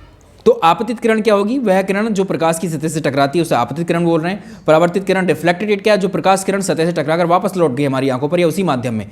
आपतन बिंदु किसी वस्तु की सतह पर वो बिंदु जहां प्रकाश की किरण आकर के टकराई। अभिलंब आपतन बिंदु से जहां वो किरण गिरी वहीं से लंब खींच दोगे तो वो नॉर्मल है। आपतन कोण आपतित किरण और अभिलंब के बीच का कोण, परावर्तन कोण अभिलंब और परावर्तित किरण के बीच का कोण। ये प्रश्न पूछे जा सकते हैं और इनका यूज भी है। अभी देखो तो आपतन कोण यानी इंसिडेंस एंगल और परावर्तन कोण रिफ्लेक्शन एंगल हमेशा बराबर होते हैं, कि इंपॉर्टेंट है, ये आते हैं प्रश्न आपको। आपतित किरण आपतित बिंदु पर अभिलंब और परावर्तित किरण एक ही तल में होते हैं। अगली घटना है प्रकाश का अपवर्तन, ये है रिफ्रैक्शन ऑफ लाइट। वो पहला था रिफ्लेक्शन, ये है रिफ्रैक्शन ऑफ लाइट, ठीक है। तो ये क्या है, जब प्रकाश एक माध्यम से, पारदर्शी माध्यम में नहीं, इसमें से आर पार जा सकता है, जब प्रकाश एक पारदर्शी माध्यम से दूसरे माध्यम में प्रवेश करता है तो वो अपने मार्ग से विचलित हो जाता है। जैसे प्रकाश ऐसे आया, मान लो यहाँ तक ये वाटर था, ठीक है, वाटर था, ये पानी है। अब पानी में जैसे आएगा तो पानी में सीधा नहीं जाएगी प्रकाश, ये कुछ ना कुछ टेढ़ी मेढ़ी हो जाएगी, ऐसे हो जाएगी, ऐसे हो जाएगी, ठीक है, तो ये सीधी नहीं जा। अच्छा, पिछले वाले केस में जो देखा हमने वो एक ही माध्यम में देखा, वायु में हम देख रहे थे, वायु में कोई वस्तु रखी है, उस पर टकराकर हमारी आंख पे आ गई, ठीक है, तो वो अलग। अब यहाँ देखो एग्जाम्पल, ये है, ये एक माध्यम है, मान लो ये वायु है, ये सूर्य, तो अब हमें दिख रहा है सूर्य वायुमंडल को चीरता हुआ आया, सूर्य का प्रकाश वायुमंडल को आया चीरता हुआ, और जो पानी है, मान लो ये सागर है, ठीक है, ये पानी है नीचे वाला माध्यम, इस लाइन से नीचे पानी है, महासागर पे गिर रही है सूर्य की प्रकाश। तो ये क्या हुआ, जो सूर्य का प्रकाश की किरणें हैं, ये किरणें अपने मूल मार्ग, इसको ऐसे जाना चाहिए था, सीधे स्ट्रेट जाना चाहिए था, लेकिन स्ट्रेट ना जाकर के ये किसकी तरफ, अभिलंब की तरफ इधर आ गई, झुक गई है अभिलंब की तरफ। अभिलंब हमने आपको बताया है, जहाँ पर रे इंसिडेंट होती है उससे ए नॉर्मल खींच दो, परपेंडिकुलर खींच दो, वो अभिलंब है। दूसरे माध्यम में अभिलंब की ओर खिंच जाती है। अब देखो इसको, यहाँ से पूछता है आपको एग्जाम्पल इसके, तो प्रकाश के अपवर्तन के दैनिक एग्जाम्पल, जैसे अब देखो हमने एक चीज़ अभी समझी कि जब कोई भी चीज़ हम जो देख पाते हैं वो रिफ्लेक्शन की वजह से देख पाते हैं, प्रकाश के रिफ्लेक्शन की वजह से उस वस्तु पर वो प्रकाश पड़ता है और टकराकर हमारी आंख पर आ जाता है। अब वो कोई वस्तु, मैंने वही वस्तु मान लो पानी में डाल दी, ये पानी में डाल दी वस्तु हमने, अब जल में डूब गई है वस्तु, अब प्रकाश इस वाली पर भी पड़ रहा है, जल से बाहर है, और प्रकाश इस वाली पर भी पड़ रहा है। तो आप देखेंगे कि हमें ये पेंसिल जो है, अब पहले तो हम जब ये बाहर थी तो पूरी दिखाई दे रही थी, और जब ये पानी में डाल दी तो ये कुछ टेढ़ी मेढ़ी दिखाई देगी, ठीक है, अलग दिखाई देगी, एक्चुअल से थोड़ी सी कम दिखाई देगी। तो जल में डूबी हुई वास्तविक गहराई से ऊपर उठी हुई दिखाई देती है, इसके प्रकाश के अपवर्तन के कारण ही, क्योंकि हमने देखा वो रे ऐसे हो जा रही थी, माध्यम में इस तरफ झुक जा रही थी, इसी की वजह से पानी में डूबी हुई वस्तु हमें एक्चुअल लंबाई से कम लंबाई की नज़र आती हैं, जो वास्तविक गहराई होती है उससे थोड़ी सी ऊपर उठी हुई नज़र आती है। तो जल से भरे हुए बर्तन का तल हमें, अगर आप देखोगे तल भी हमें ऐसा थोड़ा ऊपर नज़र आता है। जैसे स्विमिंग पूल में आप देख लेना, पानी भरा हुआ होगा तो आपको पानी वो गहरा होगा, लेकिन आपको लगेगा ऐसा परावर्तन के कारण, अपवर्तन के कारण कि वो ऊपर है तल उसका पानी। इसके अलावा वायुमंडलीय अपवर्तन के कारण तारे जो टिमटिमाते हुए दिखाई देते हैं हमें, अपवर्तन के कारण ही। सूर्यास्त के कुछ समय पहले और कुछ समय बाद सूर्य का दिखाई देना, ये भी अपवर्तन का एग्जाम्पल है। जल में पड़े हुए सिक्के का उभरा हुआ ऊपर दिखाई देना, ये भी अपवर्तन का एग्जाम्पल। ये रिफ्रैक्शन के एग्जाम्पल थे साथ। अब देखो एक होता है सघन माध्यम, एक विरल। तो विरल माध्यम क्या होता है, रेयर मीडियम, वह माध्यम जिसमें प्रकाश की चाल अधिक होती है उसको बोलते हैं रेयर मीडियम, विरल माध्यम। सघन माध्यम क्या होता है, डेंस मीडियम, वह माध्यम जिसमें प्रकाश की चाल कम हो जाती है। तो ये फैक्ट याद रखेंगे, जब भी प्रकाश की किरण विरल माध्यम से सघन माध्यम में प्रवेश करती है तो उसकी गति कम हो जाएगी, अभी देखा हमने, ठीक है। और द्वितीय माध्यम के तल पर खींचे गए अभिलंब की तरफ झुक जाएगी, जो हमने अपवर्तन में देखा। दूसरा, जब प्रकाश की किरण सघन माध्यम से, इसका उल्टा देखते हैं हम, इसका उल्टा क्या होगा, जब प्रकाश की किरण सघन माध्यम से विरल माध्यम में प्रवेश करती है तो उसकी गति बढ़ जाएगी और द्वितीय माध्यम के तल से खिंचे अभिलंब से वो दूर हट जाती है। ये दोनों पूछ सकता है परीक्षा में, दोनों याद रखिएगा। तो अपवर्तन की क्रिया जो हमने अभी अभी देखी, अपवर्तन की क्रिया रिफ्रैक्शन में प्रकाश की चाल, तरंग दैर्घ्य और तीव्रता दोनों बदल जाती हैं, ठीक है, परंतु प्रकाश की आवृत्ति इसमें चेंज नहीं होती। अब एक नियम है स्नेल का नियम, किन्हीं दो माध्यमों के लिए एक रंग के प्रकाश के लिए आपतन कोण और अपवर्तन कोण की जो साइन है या जिया है, उसके अनुपात को अगर ले तो वो नियतांक के कांस्टेंट आती है एक, तो sine i divide by sine r is equal to constant, ये याद रखिएगा, आता है प्रश्न। नियतांक को पहले माध्यम के सापेक्ष दूसरे माध्यम का अपवर्तनांक, रिफ्रैक्टिव इंडेक्स भी बोलते हैं। अब किसी माध्यम का जो अपवर्तनांक है वो भिन्न भिन्न रंगों के लिए, प्रकाश के लिए जो है भिन्न भिन्न होता है। तरंग दैर्घ्य बढ़ने के साथ साथ अपवर्तनांक का मान भी बढ़ जाता है। तो लाल रंग की जो वेवलेंथ होती है, लाल रंग की वेवलेंथ सबसे ज़्यादा होती है तो उसका अपवर्तनांक सबसे कम होता है, उल्टा रिलेशन। बैगनी रंग की तरंग दैर्घ्य सबसे कम होती है तो उसका अपवर्तनांक सबसे ज़्यादा होता है, तो इनमें उल्टा रिलेशन होता है। क्रांतिक कोण क्या होता है, क्रिटिकल एंगल, आपतन कोण का ऐसा मान जिस पर अपवर्तन कोण 90 डिग्री हो जाए उसे क्रांतिक कोण कहते हैं, ठीक है। इसके कुछ एग्जाम्पल देखो, प्रकाश का पूर्ण, इसको देखो, प्रकाश का पूर्ण आंतरिक परावर्तन, टोटल इंटरनल रिफ्लेक्शन, सघन माध्यम से अगर विरल माध्यम में प्रकाश जा रहा है तो आपतन कोण का मान क्रांतिक कोण के मान से अधिक हो जाता है और वह किरण उसी माध्यम में वापस लौट जाती है, इसी को पूर्ण आंतरिक परावर्तन। तो इसमें आपको कुछ याद रहे ना रहे, इसमें आपको दो तीन चीज़ें याद रखनी है। एक तो पूर्ण आंतरिक परावर्तन के एग्जाम्पल, और जितने भी हमने अभी यहाँ पर घटनाएं ली हैं उनके एग्जाम्पल याद रखना। जैसे हीरा जो चमकता है वो टोटल इंटरनल रिफ्लेक्शन की वजह से चमकता है, कांच का जो चटका हुआ भाग है वो चमकीला दिखाई देता है टोटल इंटरनल रिफ्लेक्शन की वजह से। रेगिस्तान में जो मरीचिका दिखाई देती हैं वो भी, जैसे सड़क पे हम जाते हैं, सड़क पे जाते हुए आप देखेंगे काफ़ी दूर ऐसा लगता है कि सड़क पे गर्मियों के दिनों में पानी भरा हुआ है, जबकि उसके पास जा करके देखते हैं जब हम तो लगता है कि सड़क बिल्कुल प्लेन होती है, कुछ होता नहीं है पानी वानी। तो ये टोटल इंटरनल रिफ्लेक्शन के एग्जाम्पल हैं। प्रकाश तंतु में ऑप्टिकल फाइबर्स में टोटल इंटरनल रिफ्लेक्शन का ही प्रयोग किया जाता है। एक और होता है प्रकाश का विवर्तन, डिफ्रैक्शन ऑफ लाइट। जब प्रकाश किसी अत्यंत सूक्ष्म छिद्र से होकर के गुजरती है तो वो अपने किनारों से थोड़ा सा विचलित हो जाती है और अपने मार्ग से वो हट जाती है, इसको बोलते हैं विवर्तन प्रकाश। जैसे हमने यहाँ इसमें छेद कर दिया, एक कार्डबोर्ड कुछ भी ले लो और यहाँ से प्रकाश निकला, टॉर्च से प्रकाश मारा तो प्रकाश सीधी रेखा की जाने की बजाय थोड़ा सा रिफ्लेक्ट हो जाता है, इसको विवर्तन। अब देखो डिस्पर्जन होता है, एक घटना होती है डिस्पर्जन। श्वेत प्रकाश किरण अपने अपने अवयवी रंगों में जब बढ़ जाता है तो इसको बोलते हैं वर्ण विक्षेपण।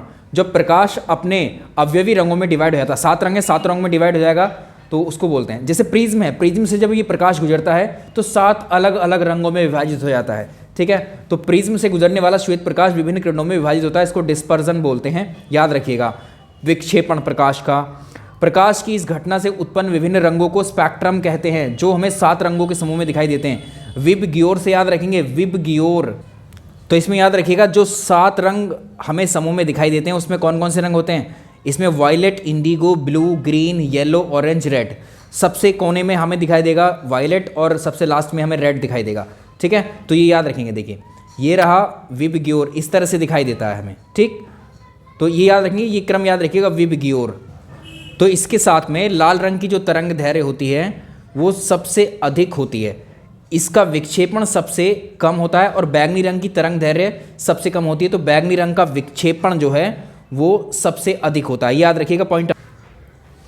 प्रकाश में उपस्थित 7 रंग विबग्योर हैं, जिसमें प्राथमिक रंग कौन कौन से हैं, प्राइमरी कलर को पूछता है, लाल, हरा, नीला, ये प्राथमिक रंग है। तो इसमें अगर आप देखोगे तो इसका एग्जाम्पल क्या है, इंद्रधनुष। डिस्पर्जन ऑफ लाइट में अगर आप देखोगे इंद्रधनुष इसका एग्जाम्पल है, प्रिज्म इसका एग्जाम्पल है जिससे प्रकाश गुजर रहा है। तो इंद्रधनुष में क्या है, वर्षा के पश्चात आकाश में 7 रंग की जो अर्धचंद्राकार बनी हुई आकृति दिखाई देती है, यही हमारी क्या होती है, इंद्रधनुष। इंद्रधनुष क्यों बनता है, इंद्रधनुष में अपवर्तन, परावर्तन और पूर्ण आंतरिक परावर्तन तीनों घटनाएं होती हैं, ये भी याद रखिएगा। तो इंद्रधनुष 2 प्रकार के होते हैं, प्राथमिक और द्वितीय। अब प्राथमिक इंद्रधनुष, इसमें 2 बार अपवर्तन, 1 बार अपवर्तन, 2 बार अब इसमें याद रखिएगा, इसमें 2 बार तो अपवर्तन होता है, प्राथमिक इंद्रधनुष जो बनता है 2 बार इसमें अपवर्तन होता है, 1 बार कुल आंतरिक कुल आंतरिक परिवर्तन को लिख देता हूं, टोटल इंटरनल रिफ्लेक्शन होता है 2 बार, 1 बार और 2 बार अपवर्तन, जिसमें लाल रंग बाहर की ओर, बैंगनी रंग अंदर की ओर बनता है। द्वितीयक इंद्रधनुष में 2 बार अपवर्तन होगा, तो इसमें ये ऐड कर लीजिएगा, इसमें 2 बार अपवर्तन होगा और 2 ही बार टोटल इंटरनल रिफ्लेक्शन होगा, जिसमें बैंगनी रंग बाहर की ओर और लाल रंग अंदर की ओर दिखाई देता है। ठीक है, ये डिफरेंस आपको समझ में आ गया। पूर्ण आंतरिक परावर्तन होता है इसके अंदर। ठीक है, 2 बार पूर्ण आंतरिक परावर्तन और 2 बार अपवर्तन, इसके साथ ही 2 बार इसमें प्राथमिक में 2 बार अपवर्तन, 1 बार टोटल इंटरनल रिफ्लेक्शन, ये याद रखें। प्रकाश का प्रकीर्णन भी एक घटना होती है, जब प्रकाश धूल कणों के कारण सभी दिशाओं में फैल जाता है। प्रकाश जब आता है तो वायुमंडल में आने के बाद वो किससे टकराएगा, वो जो 10 पार्टिकल्स हमसे टकराएगा तो इधर उधर वो बढ़ जाता है। तो जैसे ही टकराया और बटा तो उसके कारण कौन कौन सी घटनाएं सामने आती हैं। आकाश जो नीला दिखता है हमें, वो हमें जो है स्कैटरिंग ऑफ लाइट के कारण दिखता है। सूर्य का उगते समय लाल दिखाई देना, डूबते समय लाल दिखाई देना, स्कैटरिंग की वजह से दिखता है। समुद्र के पानी का नीला दिखाई देना, स्कैटरिंग की वजह से दिखाई देता है। चलिए अब हम बात करते हैं ध्वनि यानी साउंड की। अगला टॉपिक। सेशन यदि पसंद आ रहे हो तो लाइक एंड शेयर कर। तो देखिए ध्वनि एक प्रकार की तरंग है। ठीक है, जो ध्वनि है, जो साउंड है, वो तरंगों के रूप में गति करती हुई आगे बढ़ती हैं, और यही वो तरंगें होती हैं जो हमारे कान पर आकर टकराती हैं, जिससे हमें साउंड का अनुभव होता है। आगे देखिए, तरंग और किसी माध्यम में उत्पन्न जो विक्षोभ है, तरंग क्या होती है, किसी भी माध्यम में अगर कोई विक्षोभ डिस्टर्बेंस उत्पन्न होता है, इसी को हम वेव बोल देते हैं। तो किसी माध्यम या निर्वात में एक बिंदु से दूसरे बिंदु तक जो ऊर्जा का स्थानांतरण करने वाले विक्षोभ होते हैं, उन्हीं को तरंग हम कहते हैं। तो तरंग की डेफिनेशन सिंपल हो गई हमारे। तो तरंग क्या है? तरंग एक प्रकार का विक्षोभ है जो किसी माध्यम की साम्यावस्था इक्विलिब्रियम में विचलन करती हुई उत्पन्न करती है। तरंग अपनी गति के दौरान ऊर्जा और संवेग का वहन करती हैं, साथ लेकर के जाती हैं। तो तरंगें क्या होती हैं? जब तरंग किसी माध्यम में गति करती है तो अपने माध्यम के कण अपनी माध्यावस्था के इर्द गिर्द कंपन करते हैं, हालांकि इनमें कोई स्थायी विस्थापन नहीं होता। किसी माध्यम में तरंग की चाल कांस्टेंट बनी रहती है। सभी प्रकार की ध्वनि की चाल माध्यम में एक समान होती है, और तरंग के संचरण के लिए माध्यम इलास्टिक होना चाहिए तथा इसमें जड़त्व भी होना चाहिए। अब देखो एग्जाम्पल देखो, मान लो किसी शांत तालाब में अगर आप पत्थर फेंकते हो, तो जहाँ पर वो पत्थर गिरेगा जा करके, तो वहाँ से विक्षोभ डिस्टर्बेंस उत्पन्न होगा, और क्या होगा, जिससे जल क्या करेगा, जल ऊपर नीचे गति करने लगेगा। इस तरह से करता हुआ वो किनारे तक पहुँचता है। ठीक है, और किनारे तक पहुँच करके वो शांत होता है बाद में, कई बार में। यही क्या होती है? तरंगे, डिस्टर्बेंसेस। यही।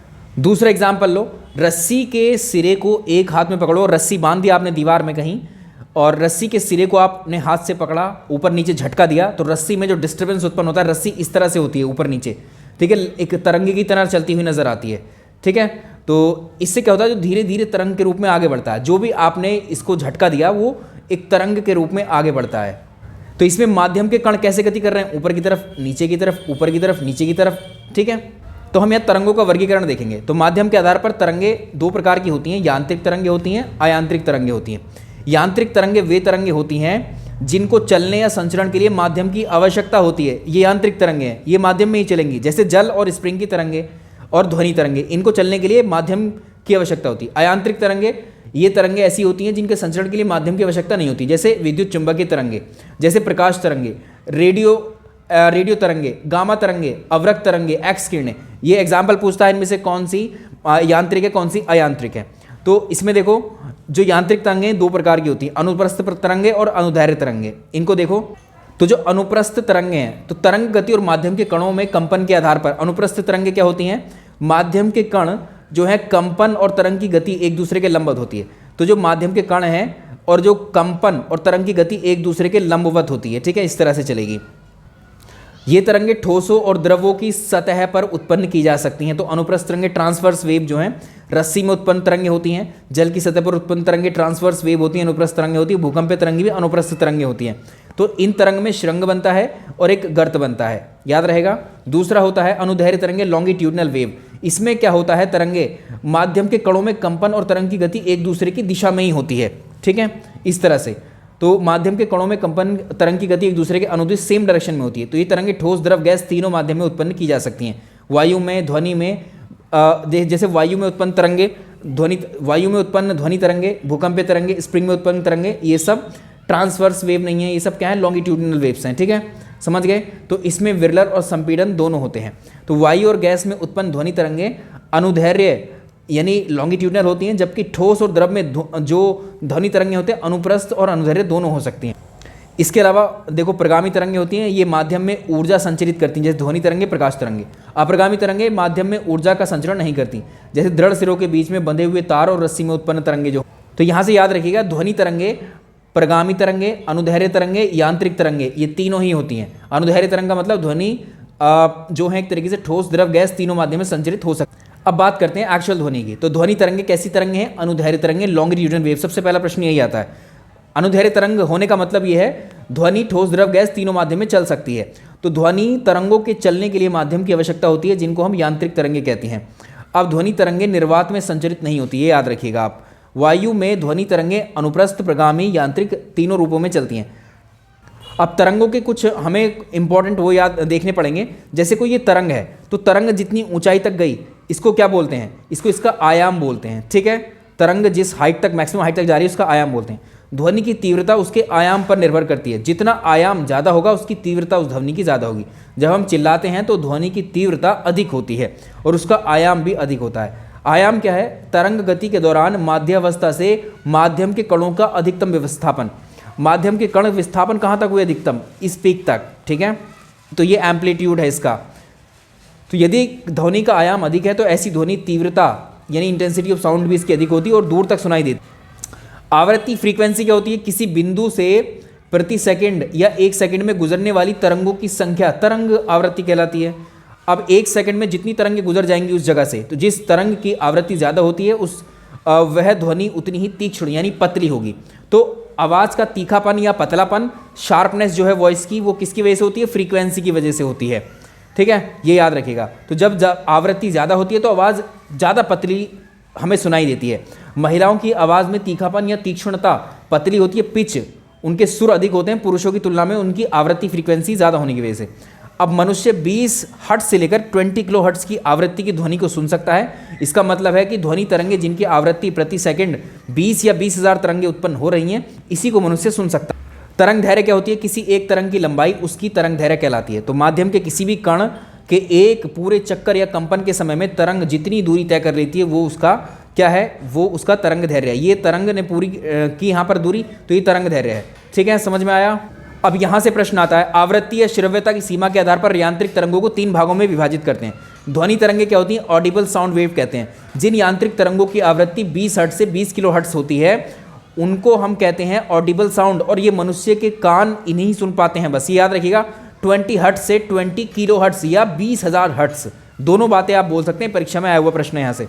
अब तरंगें क्या होती हैं? इंफ्रासोनिक वेव क्या होती हैं? ऐसी तरंगें जिनकी आवृत्ति 20 हर्ट्ज से कम होती हैं और जिनकी अनुभूति हमारे कान नहीं कर पाते, इसे हम नहीं सुन। तो भूकंप के समय पृथ्वी से अपश्रव्य तरंगें निकलती हैं। कुछ जीव भूकंप या सुनामी से पहले परेशान हो जाते हैं क्योंकि वे उन उत्पन्न ध्वनि को सुनकर खतरे को पहले ही भांप लेते हैं। तो पराश्रव्य तरंगें, अल्ट्रासोनिक वेव्स क्या होती हैं? वे तरंगें जिनकी आवृत्ति 20 किलो हर्ट्ज से अधिक होती है, मानव इस ध्वनि को भी नहीं सुन पाता है। तो पराश्रव्य ध्वनि का प्रयोग महत्वपूर्ण क्षेत्रों में किया जाता है अल्ट्रासोनिक वेव्स का, जैसे कीटों और मच्छरों आदि को मारने में, दूर भगाने में इन तरंगों को प्रयोग किया जाता है। इंडस्ट्रियल इकाइयों में जो चिमनी होती है, चिमनी में जमे हुए कार्बन को हटाने में अल्ट्रासोनिक वेव्स का यूज़ करते हैं। कुत्ते और चमगादड़ इन तरंगों को सुन सकते हैं और अंधेरे में चमगादड़ उड़ते समय इन्हीं तरंगों को उत्पादन करते हैं इनका। जब वो, आपने देखा होगा चमगादड़ जब जाते हैं सीधे, आपने देखा होगा आपकी तरफ अगर चमगादड़ शाम के वक्त आ रहा है आपको ऐसा लगेगा, लेकिन वो आपकी तरफ आते हुए आपके सर पे टकराने से पहले ही मुड़ जाता है, क्योंकि उसने जो पराश्रव्य तरंगें छोड़ी अल्ट्रासोनिक वेव, वो आपसे टकराकर वापस उसके पास जाती हैं चमगादड़ के, और वो अपना रास्ता परिवर्तित कर लेता है। उसको समझ में आता है कि सामने ऑब्जेक्ट है, वहाँ से बचना है, ठीक है। इसी कारण चमगादड़ उड़ पाते हैं अल्ट्रासोनिक वेव के से, ठीक है। तो ये क्या है? परावर्तित किरणों की सहायता से रास्ते में अवरोध का पता लगा लेते हैं चमगादड़। अब एक है पनडुब्बी, जो होती हैं, जो पनडुब्बियाँ होती हैं, पनडुब्बियों के मार्ग में उपस्थित अवरोध, अन्य पनडुब्बी की उपस्थिति या आदि, मतलब कोई समुद्र में कोई वस्तु अगर गिर गई है उसका पता लगाने के लिए हम सोनार टेक्निक का इस्तेमाल करते हैं, और सोनार टेक्निक में हम अल्ट्रासोनिक वेव्स का ही प्रयोग करते हैं।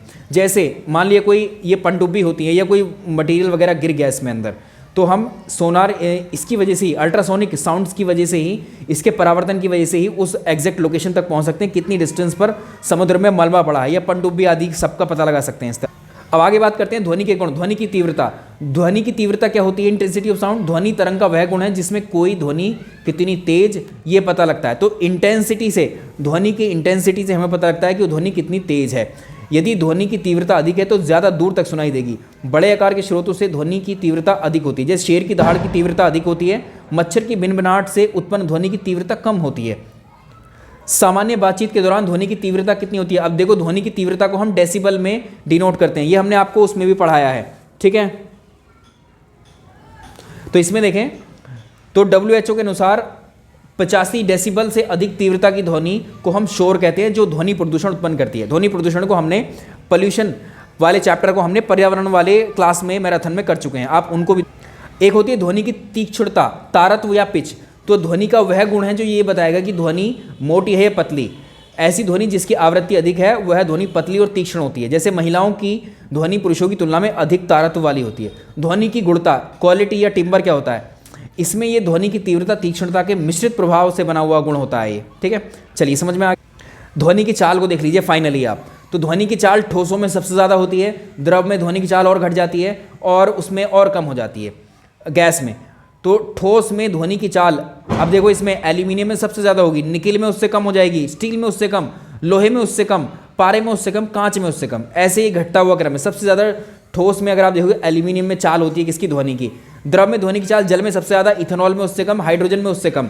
गैसों में ध्वनि की चाल हीलियम में सबसे ज़्यादा, वायु में उससे कम, ऑक्सीजन में उससे कम। ये आपको याद रखना है। शोर किसे कहते हैं? मानव के लिए सर्वोपयुक्त ध्वनि की तीव्रता 45 डेसिबल तक की आवाज़ सुन लेगा तो कोई दिक्कत नहीं है।